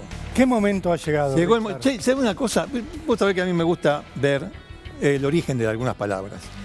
No soy lingüista ni mucho menos, no, de ninguna manera. Pero me gusta, ¿viste? ¿De dónde viene y tal? Concheto. Concheto. Concheto. ¿De dónde? Canchero, cheto. Debe ser una... no, por eso, ¿viste? Porque sabemos, chantapufi se convierte ahora en chanta. Se abrevió a chanta. Pero viene de chantapufi. Bueno, concheto, que puede ser eso, es medio canchero, medio, ¿cómo se llama? Finoli, qué sé yo, un finoli que es canchero. Un tipo que Finoli, vive bien. no sé si existe esa palabra. No, hace el cayón de desuso. Sí, ¿no? Es un arcaísmo. Bueno, vamos a hablar de un concheto. Vamos a hablar de un concheto, vamos a hablar de crímenes y vamos a hablar de novedades que tiene este caso, porque Sí, es un este desarmadero desarmadero con novedades. tiene una particularidad. Sí. Ocurrió la historia, o empezó a ocurrir, Sí. hace casi 30 años, pero tiene novedades ahora. Tiene novedades ahora, es verdad. A ver si la música de Creedence nos acompaña y nos vamos al desarmadero, claro. Ahí está. No será Taylor Swift, pero suena, ¿eh?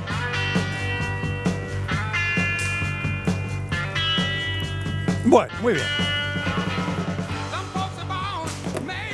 Esa voz carraspera, cómo me gusta. Bueno, dale. Richard, vamos a hablar, vos empezabas hablando de El Concheto. El Concheto. El canchero. Sí. Estamos en un desarmadero en el cual vamos a hablar de un personaje al que apodaban y apodan el Concheto. Sí, sí, está vivo. Está vivo. Está vivo, así que lo apodan el Concheto, sí. Y que se llama Guillermo Álvarez. Exactamente, Guillermo Álvarez. ¿Por qué el Concheto? Porque es un pibe que nació en una buena familia en el sentido de una familia acomodada. Una familia acomodada, está muy bien. Digo, la familia, para la época en la que ocurren todos estos episodios que vamos a contar, tenía un chalet muy lindo en Acasuso, en la zona de San Isidro. Sí. El padre del Concheto había hecho mucha plata con cines. Sí, tenía distintos cines. Sí. Yo me los recorrí porque en su momento me mandaste vos en el diario Clarín a ir a Yo no buscar tengo la información. culpa de todo, ¿eh? Sí. Eran cines, tenía cines, salas comerciales comunes y también tenía algunos cines donde se exhibían películas triple X, con las cuales también hacía mucho dinero. Sí. Pero tenía muy buen pasar económico. Guillermo Álvarez se crió en la zona norte, en San Isidro, fue a las mejores escuelas, como se dice habitualmente. Sí, claro. Tuvo instrucción. Aprendió, mira, te digo más. Sí. Sabe hablar italiano. Mirá. Sabe hablar inglés. Sabe latín. Mirá vos. Estudió en muy buenos colegios, Sí. el Concheto Álvarez, pero a él lo que más le gustaba, era un buen estudiante, es un tipo inteligente, Sí. le gustaba mucho ir al gimnasio.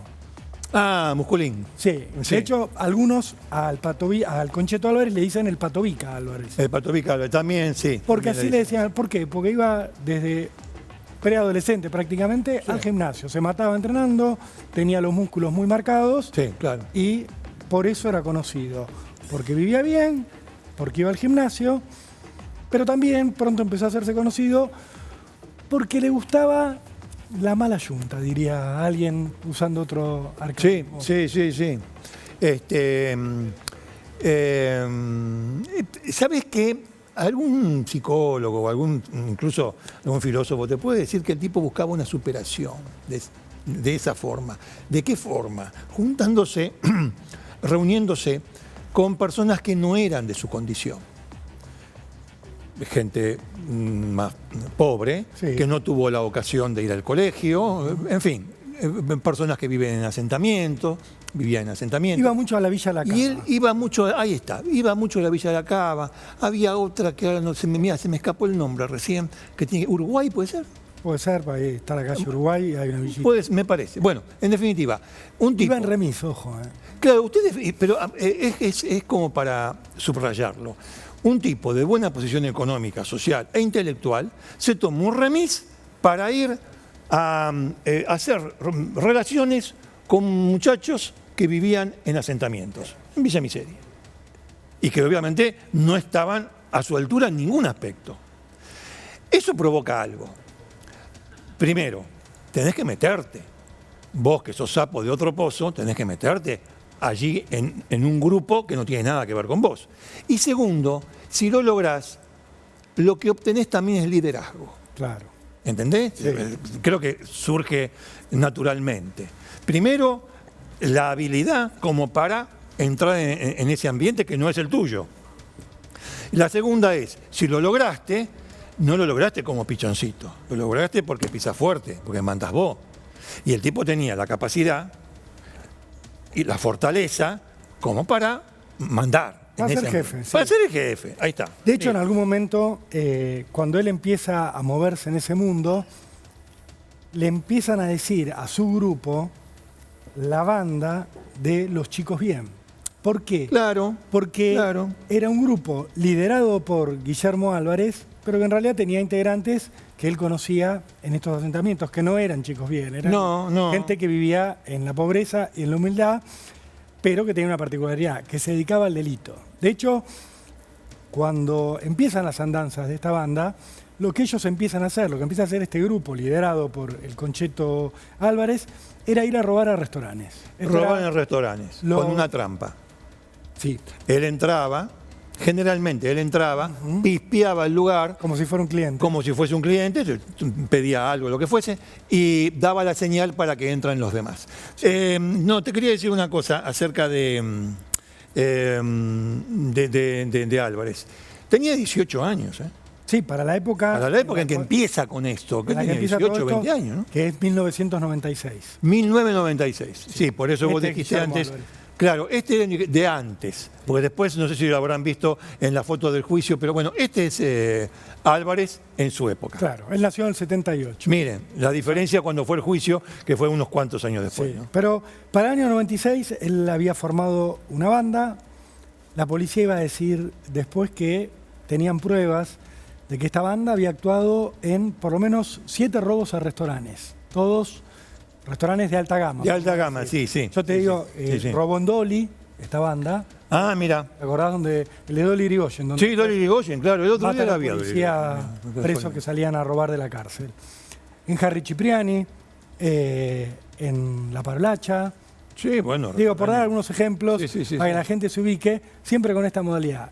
Álvarez iba, se mostraba, miraba un poco si había custodia, si había un guardia privado, si había alguien con pinta de poli, salía y después entraban y robaban. Exactamente. Esta era la mecánica de la banda, bastante simple. Lo que buscaban era plata y en el caso de Álvarez uno infiere acción. Acción, sí, era un pibe, por eso te decía yo que de esta manera buscaba una especie de superación, una especie de, no sé, qué sé yo, de superhéroe.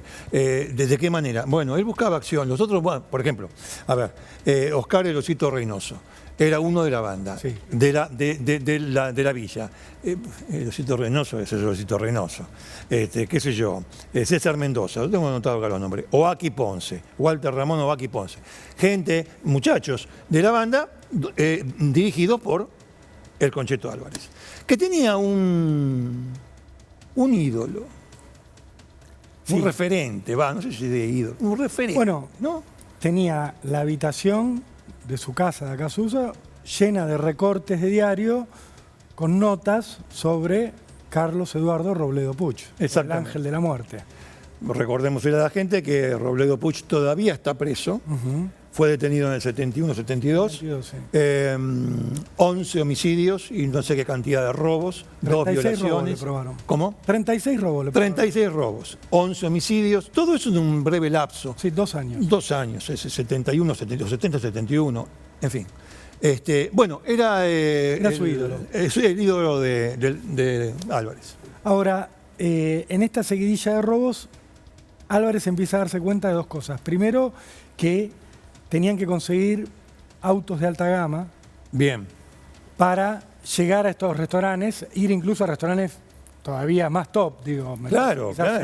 Restaurantes en hoteles 5 estrellas, llegar con coches de alta gama como para terminar de completar un poco esta apariencia de soy cliente. El cartón pintado. El cartón pintado, la puesta en escena. Si vas a un restaurante y llegas en un Mercedes-Benz, te toman estacionámelo, bueno, ¿te das cuenta?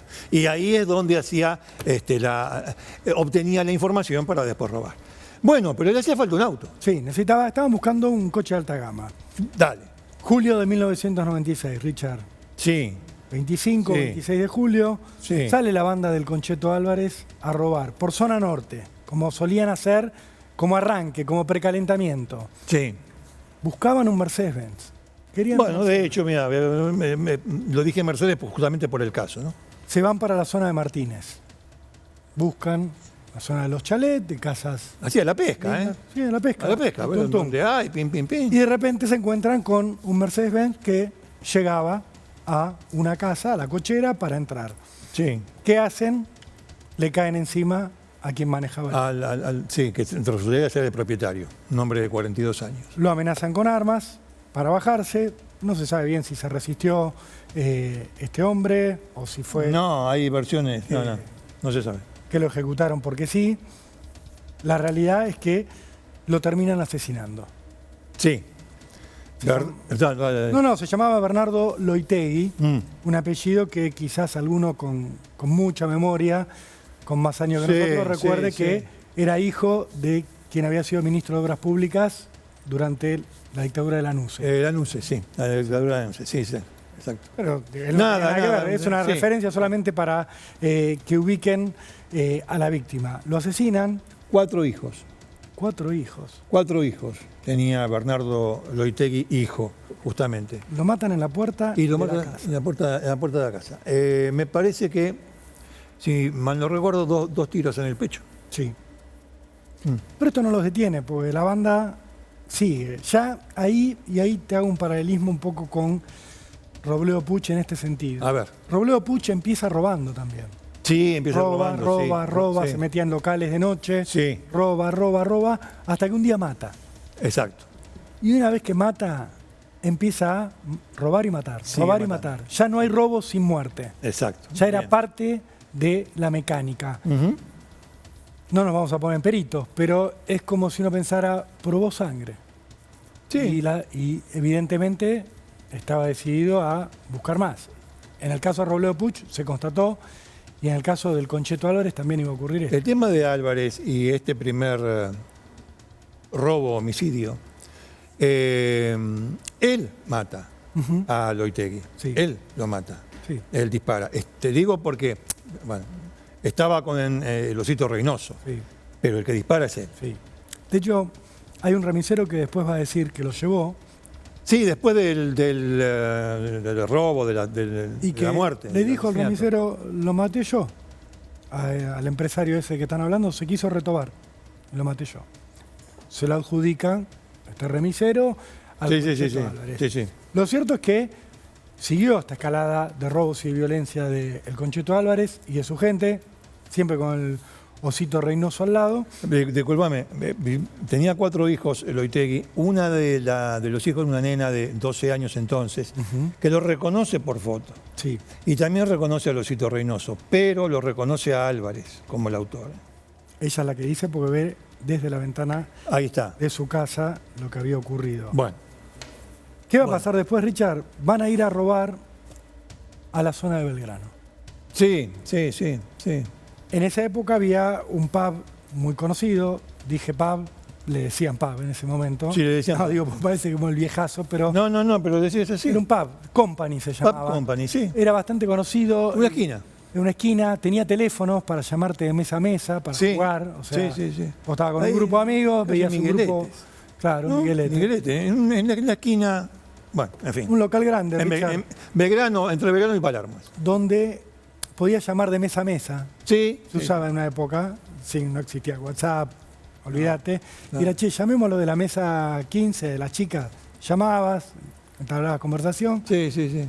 Y ahí había un montón de gente en la noche en la cual va a llegar la banda de El Concheto Pereira, perdón, del Concheto Álvarez. Había gente que estaba festejando un cumpleaños, había parejas, Sí, había de todo. había de todo, El sí. pub estaba lleno, Exacto. repleto. Exacto. Lo que dice la reconstrucción, Richard, de aquel día es que va a entrar Guillermo Álvarez, como hacía siempre, Justamente. va a mirar, le va a parecer que estaba bien el lugar para robar, que no había ningún riesgo, va a salir y va a volver a entrar con sus cómplices. Con los demás. Que quedan separados, porque siempre hacían lo mismo. Entraban y se ponían estratégicamente unos en la puerta, otros iban hacia la caja para manejar a la gente. Sí. Entran, sacan las armas, esto es un robo. Pongan todo sobre la mesa, todas esas cosas. ¿Qué va a pasar? El Concheto Álvarez había tenido un error de cálculo. Cuando Sí. miró las mesas, cuando vio cómo estaba la situación, no percibió que en el lugar había un policía. Policía de civil.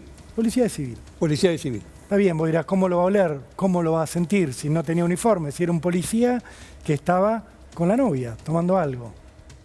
No estaba laburando, No. pero era poli. Pero puede ocurrir. Obvio. A ver, puede ocurrir. Bueno, le pasó en esa circunstancia.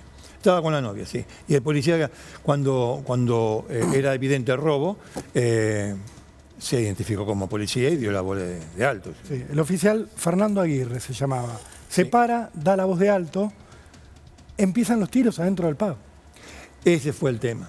Empiezan los tiros adentro del pub Estaban cruzados. porque Álvarez sacó y tiró y los demás también. Y el Álvarez sacó, policía. el arma y tiró, el Osito sacó y tiró, Sí, claro. el policía Fernando Aguirre se intentó defender, Sí. a Aguirre lo matan, al oficial Aguirre, Sí. Muere ahí. Sí. Primero cae por un primer disparo. En el tiroteo va a recibir un disparo María Andrea Carballido, una chica. Una chica que estaba festejando el cumpleaños. Sí, estaba festejando. Creo que cumplía 24 años. Sí. Estaba Como un festejando el balazo. cumpleaños. Sí, un tiro. Muere. Y murió. Cae herido el Osito. Claro, porque el Osito es el que primero comienza a tirotearse con el policía. El Osito recibe, el policía recibe y cae, y ahí va Álvarez y lo remata. Ese es el tema. Ahí va Álvarez, donde había caído el policía, y lo remata. El oficial Aguirre cae por un primer disparo. Sí, bueno. Pero Álvarez, algunos dicen, cuando vio que el Osito estaba herido, va y lo ejecuta. Exactamente. Directamente. Lo mata cuando ya Aguirre no podía responder de ningún. No, estaba herido. Richard, en cuestión de horas, Álvarez ya había matado a 3 personas. Sí, porque todo esto no fue de un mes a otro, No. fue en horas. En horas. Lo de Loitegui hasta llegar al bar, al pub Company. Se va a la banda con el Osito herido, Sí, ¿qué hacen con Reynoso? lo llevan al hospital. Lo dejan en un hospital. Lo dejan en un hospital. Algo que los delincuentes Sanatorio. experimentados en general no hacen, Richard. No, lo dejó en el Sanatorio San Lucas, en San Isidro. O sea que se lo llevaron bastante, ¿no? Bastante lejos del lugar de los crímenes. Y lo dejaron ahí. Pero también, después de dejarlo ahí, hace otra cosa, Álvarez. Que te da, es decir, te deja ver lo que pensaba él de la situación y de sí mismo. Primero, no dejó a su cómplice ahí, se lo llevó. Segundo, lo dejó en la puerta de un sanatorio. Tercero, va a la casa del Osito, en la villa. Creo que lo habla con la hermana Sí. y le deja guita. Parte de la plata que habían robado. Porque el robo se hizo, ¿Sí? y le deja parte de la plata. Esta es la del Osito. Esta es del Osito. Mirá que yo no tuve nada que ver, lo defendí. Y le deja parte de la plata. Te revela un poco, te muestra, se descubre la personalidad del tipo. Se creía que era Al Capone. Sí. Pero por estos movimientos, justamente, por haber ido al hospital a dejar al cómplice, por haber ido a la casa del cómplice, lo terminan identificando rápidamente, Richard. Sí. Empiezan a caminarlo, Sí. ya todo el mundo sabía quién era el Concheto Álvarez Sí. en la zona, era fácil vincularlo con el sanatorio Sí. y lo van a detener a los 20 días prácticamente. Agosto de 1996, le allanan la casa, le encuentran los recortes de Robledo Puch, Sí. que nos cuenta la policía en su momento, tenía él guardados, y se lo llevan detenido. Así es. Así es. Vos dirás- El Osito Reynoso murió. El Osito Reynoso termina muerto, él va a ir a juicio, el Concheto Sí. Álvarez, va a un tribunal de menores, porque algunos de sus cómplices eran menores, Sí. le van a dar ahí 25 años de prisión en ese primer juicio, y después va a estar el otro juicio por lo de Company. Tenemos una nota de aquellos días. Ah, bueno, dale, vamos a verla. ¿La vemos? Dale. Se la conoció como la banda de los chicos bien, acusada de protagonizar la ola de asaltos contra restaurantes y pubs durante 1996. Entre ellos, el concretado en Company, donde fueron asesinados el subinspector Fernando Aguirre y María Andrea Carballido. A partir de esta investigación, es detenido Guillermo Álvarez, alias El Concheto o El Patovica, el supuesto jefe de la banda, que 2 días después de este doble homicidio habría asesinado también al empresario Bernardo Loitegui en San Isidro, delito porque se lo está juzgando. Durante la audiencia se dio a conocer un perfil socioeconómico del acusado, que lo ubica en una clase media alta, con un padre empresario y una madre con estudios universitarios completos. La Fiscalía ya pidió la pena de 25 años de prisión para Guillermo Álvarez por el delito de homicidio en ocasión de robo. Estas imágenes corresponden al juicio donde recibe 25 años, como dijiste, por el crimen de Loitegui. De Loitegui. Un año después Sí. lo juzgan por lo del Bar Company.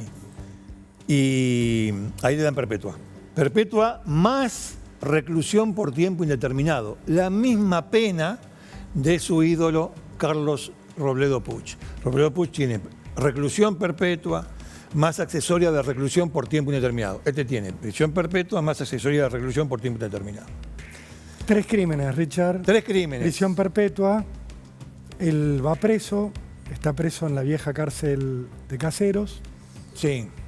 Y ahí va a volver a matar. Estando preso.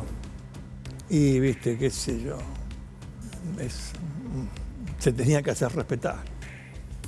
Según su mirada. De ¿Se tenía que hacer respetar o le gustaba o tenía un instinto criminal? Sí. Lo cierto es que va a matar a otro preso. Una pelea entre presos. Sí, ¿cuándo fue? ¿En el 2000? Sí. Y también lo van a condenar, Richard, aunque, claro, ya tenía la reclusión perpetua. Más pena que esa no. La reclusión por tiempo indeterminado, con lo cual los 4 crímenes, reclusión perpetua con pena accesoria de reclusión por tiempo indeterminado. Él va a estar preso, Richard, hasta diciembre de 2015. Raro. Ustedes dirán, pero si le dieron reclusión perpetua con pena accesoria de reclusión por tiempo indeterminado, y de hecho Robledo Puch, por esa situación, sigue preso. Sigue preso, claro, no sale. Está preso desde el 72. Este estaba preso desde el 96. En 2015, él apelando, llega a la Cámara de Casación. De la provincia, ¿no? No, de capital. A la nacional, a la federal, perdón, me equivoqué. Llega el expediente al despacho de Alejandro Slokar. Lo conozco. De Ángela Ledesma. Conozco. Y ellos dicen, no, la pena accesoria de reclusión por tiempo indeterminado es inconstitucional. Son de pensar así. No puede haber una pena que no tenga fin. Claro, pues accesoria por tiempo indeterminado. La pena tiene que tener un principio y un fin. Sí. Tiene que ser gradual. Y en algún momento tiene que salir. Con lo cual dijeron, la pena tiene que ser de 25 años de cárcel. Y ordenaron liberarlo. Y lo liberaron al Concheto Álvarez. Diciembre de 2015. Yo todavía recuerdo, bueno, por supuesto el estupor ante esta noticia, el dolor de la familia Loitegui. Sí, claro. El dolor de la familia de Fernando Aguirre. El dolor de la familia Carballido. El libre. Pero también recuerdo el estupor que me dio 3 meses después, yo todavía estaba en la redacción de Clarín, cuando salta la noticia de que lo habían detenido de nuevo a Álvarez, al Concheto Álvarez. Yo dije, bueno, habrán revertido el fallo, lo habrán apelado. Sí, lo habrán dado vuelta. Lo habrán detenido. Venga para acá, usted tiene 4 homicidios. Claro. ¿Cómo va a salir? 4 homicidios están en la calle. 4 homicidios están en la calle.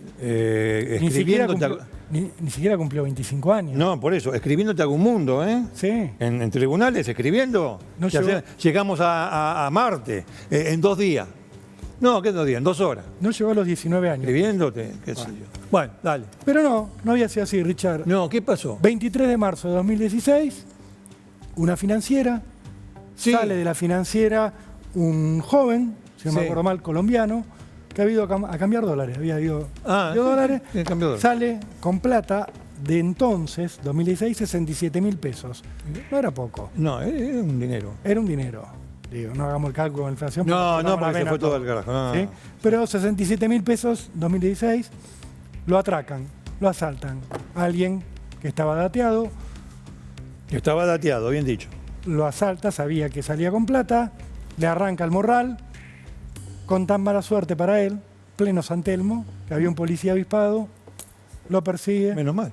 Lo agarra con la plata, agarra al ladrón. Infragante. Lo lleva a la comisaría, lo identifican. ¿Quién es? Che, la huella. Pianito.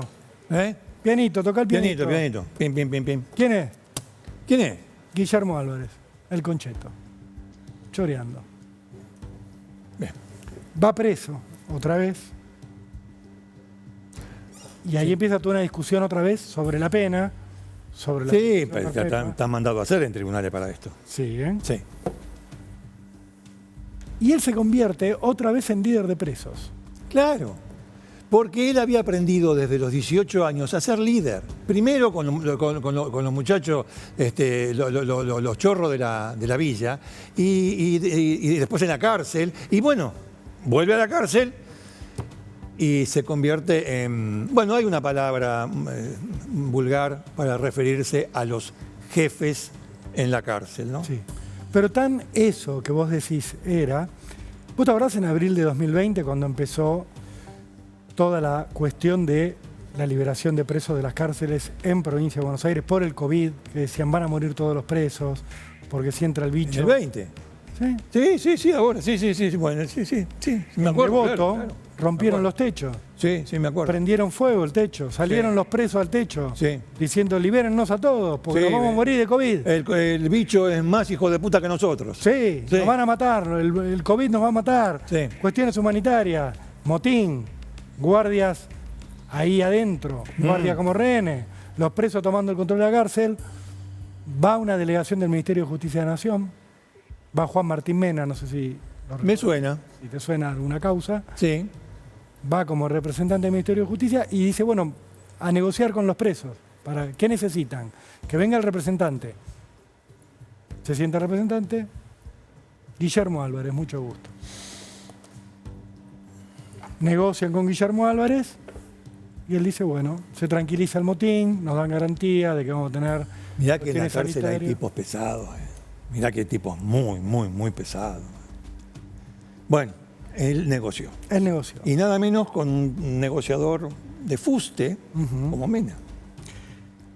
Pasada esa negociación, y esto te lo puedo decir porque he visto la demanda, Guillermo Álvarez se reunió con sus abogados y decidió demandar al Estado argentino. Dale. Demandarlo ante ya no me sorprende nada. La Corte Interamericana de Derechos Humanos. Y claro, ¿a dónde va a ir? ¿Por qué? Dijo, bueno, en el primer juicio que me hicieron... Mató a 4 tipos, dale. Me metieron en la sala de audiencias esposado y no me sacaron las esposas. Yo sabía que haría, discúlpenos. Listo, ya está. No, violaron mi derecho a la presunción de inocencia, porque al ponerme esposado delante de los jueces, ya los condicionaron. A los jueces. A los jueces. Que salieron recién de la primaria. Sí. Los condicionaron. En el otro juicio, yo tenía una defensora que me renunció cuando estaba por empezar el juicio. Pasa. Me pusieron un defensor oficial. Y está bien. Que era el mismo que tenía uno de los otros acusados. No está tan bien. Entonces, no fui bien defendido. De hecho, no pudo leer bien el expediente el defensor oficial, así que violaron mi derecho a la legítima defensa en el juicio. Sí. Y además me pusieron una pena que es inconstitucional. La de la prisión, la accesoria por reclusión por tiempo indeterminado. Sí. Está bien. Está en los libros de... Lo presentó en 2021 esto, como demanda. Sí. La Corte le hizo lugar, estudió el caso. ¿La Corte o la Comisión? Che. La Comisión le hizo lugar. La Comisión hizo lugar, la Comisión Interamericana de Derechos Humanos le hizo lugar. Lo mandó a la Corte. Lo mandó a la Corte. La Corte dictaminó esta semana que Argentina tiene que dictarle una nueva pena. Ahí lo veíamos a Álvarez esposado. Sí. Que tiene que dictarle una nueva pena a la justicia argentina y que tiene que pagarle una indemnización a Guillermo Álvarez por todas las violaciones de sus derechos. Yo no lo puedo decir. Pero es redituable matar. A la larga. Mira, me hace acordar... ¿Viste Altamura? El caso que tratamos antes. El tipo que está acusado, que tal vez reciba una perpetua, tiene 500 lucas adentro. Y vos decís que después le va a encontrar la vuelta con algún recurso en casación o la Corte. En derecho todo es opinable. Che, no hay cuerpo. Digo, ¿no? En aquel caso. Fíjate esto. 4 crímenes. Sí. Pero, a ver, evidente la autoría de Álvarez. A la larga. También me hace acordar otro caso que tenía condenado y condenados y por arte de magia o de derecho procesal resultaron todos, algunos absueltos, otros se prescribió con pena y todo. En fin. También en San Isidro. También en San Isidro, sí. tribunales. Qué lindo todo, ¿no? Bueno, así que lo que le tengo que decir a la gente Sí, bueno, que no sé. el Concheto Álvarez A la gente. quizás salga en libertad pronto, Sí. Y se va a mimetizar en una sociedad violenta, un violento más. pero además quizás con plata que le ha sacado el pero- Estado argentino, Pero por supuesto, se sabe que la cárcel es para los giles. obviamente. Se sabe. Siempre Muy es bien. así, Richard. Siempre fue así. Vamos a ver lo que dibujó Miguel. Miguelito, ¿cuánto hace que Bueno. no te veo, Miguel? Y mira, el tema del momento en que Que el le Cheto dispara. le dispara. Claro, al poli. Al policía Sí, que lo señor. remata. Exactamente. Ahí lo tenemos. Muy bueno, Mike. Sí. Siempre Miguel Paraíso nos muestra lo que no podemos ver. Exactamente. Mirá el fogonazo, me mata, Claro. digo, por la obra de Miguel, no por la escena real. El fogonazo que le hiciste al arma. Claro. Están de cómic, me parece espectacular. Y la facha que le pusiste al Concheto Álvarez, Sí. entrajado, con anteojos.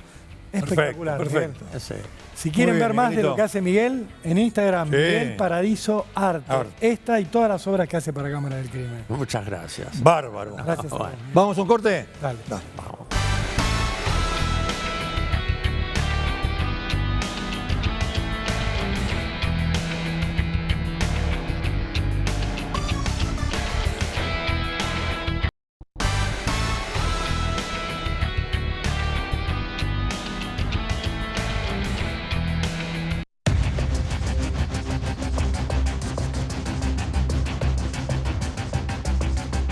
Bueno, ahí lo vieron, la del estribo, Roló.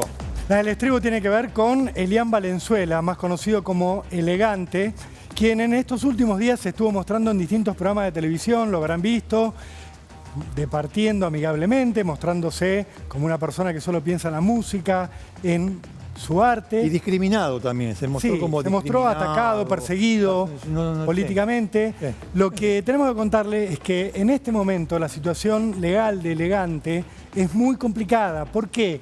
Porque la Cámara de Apelaciones de Mercedes confirmó la decisión del juez de primera instancia, Gabriel Castro, de enviar a juicio oral a Elegante por delitos muy, pero muy pesados. Graves. El principal es la privación ilegítima de la libertad de dos personas. A pesar de que una de ellas se desdijo, la Cámara dijo, tenemos pruebas de que él, aquel 27 de mayo de este año, subió amenazando con un arma a dos personas a su auto, a Gastón Torres y a Rosa Pazzi, y luego las amenazó de muerte, intentó obligarlas a que hicieran algo que no querían y que no tenían cómo hacer tampoco, que era pedirle a la Guardia Urbana de General Rodríguez que liberara a los amigos de Elegante que habían sido demorados por tener un conflicto con allegados a estas personas. Los retuvo en el auto 23 minutos, bajo amenazas.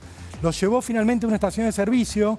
Cuando supo que sus amigos habían sido liberados, en el medio llamó por teléfono a alguien, se cree que aparte de sus amigos, diciéndole, te voy a llevar unos cuerpos para el campito, ahí si los enterramos.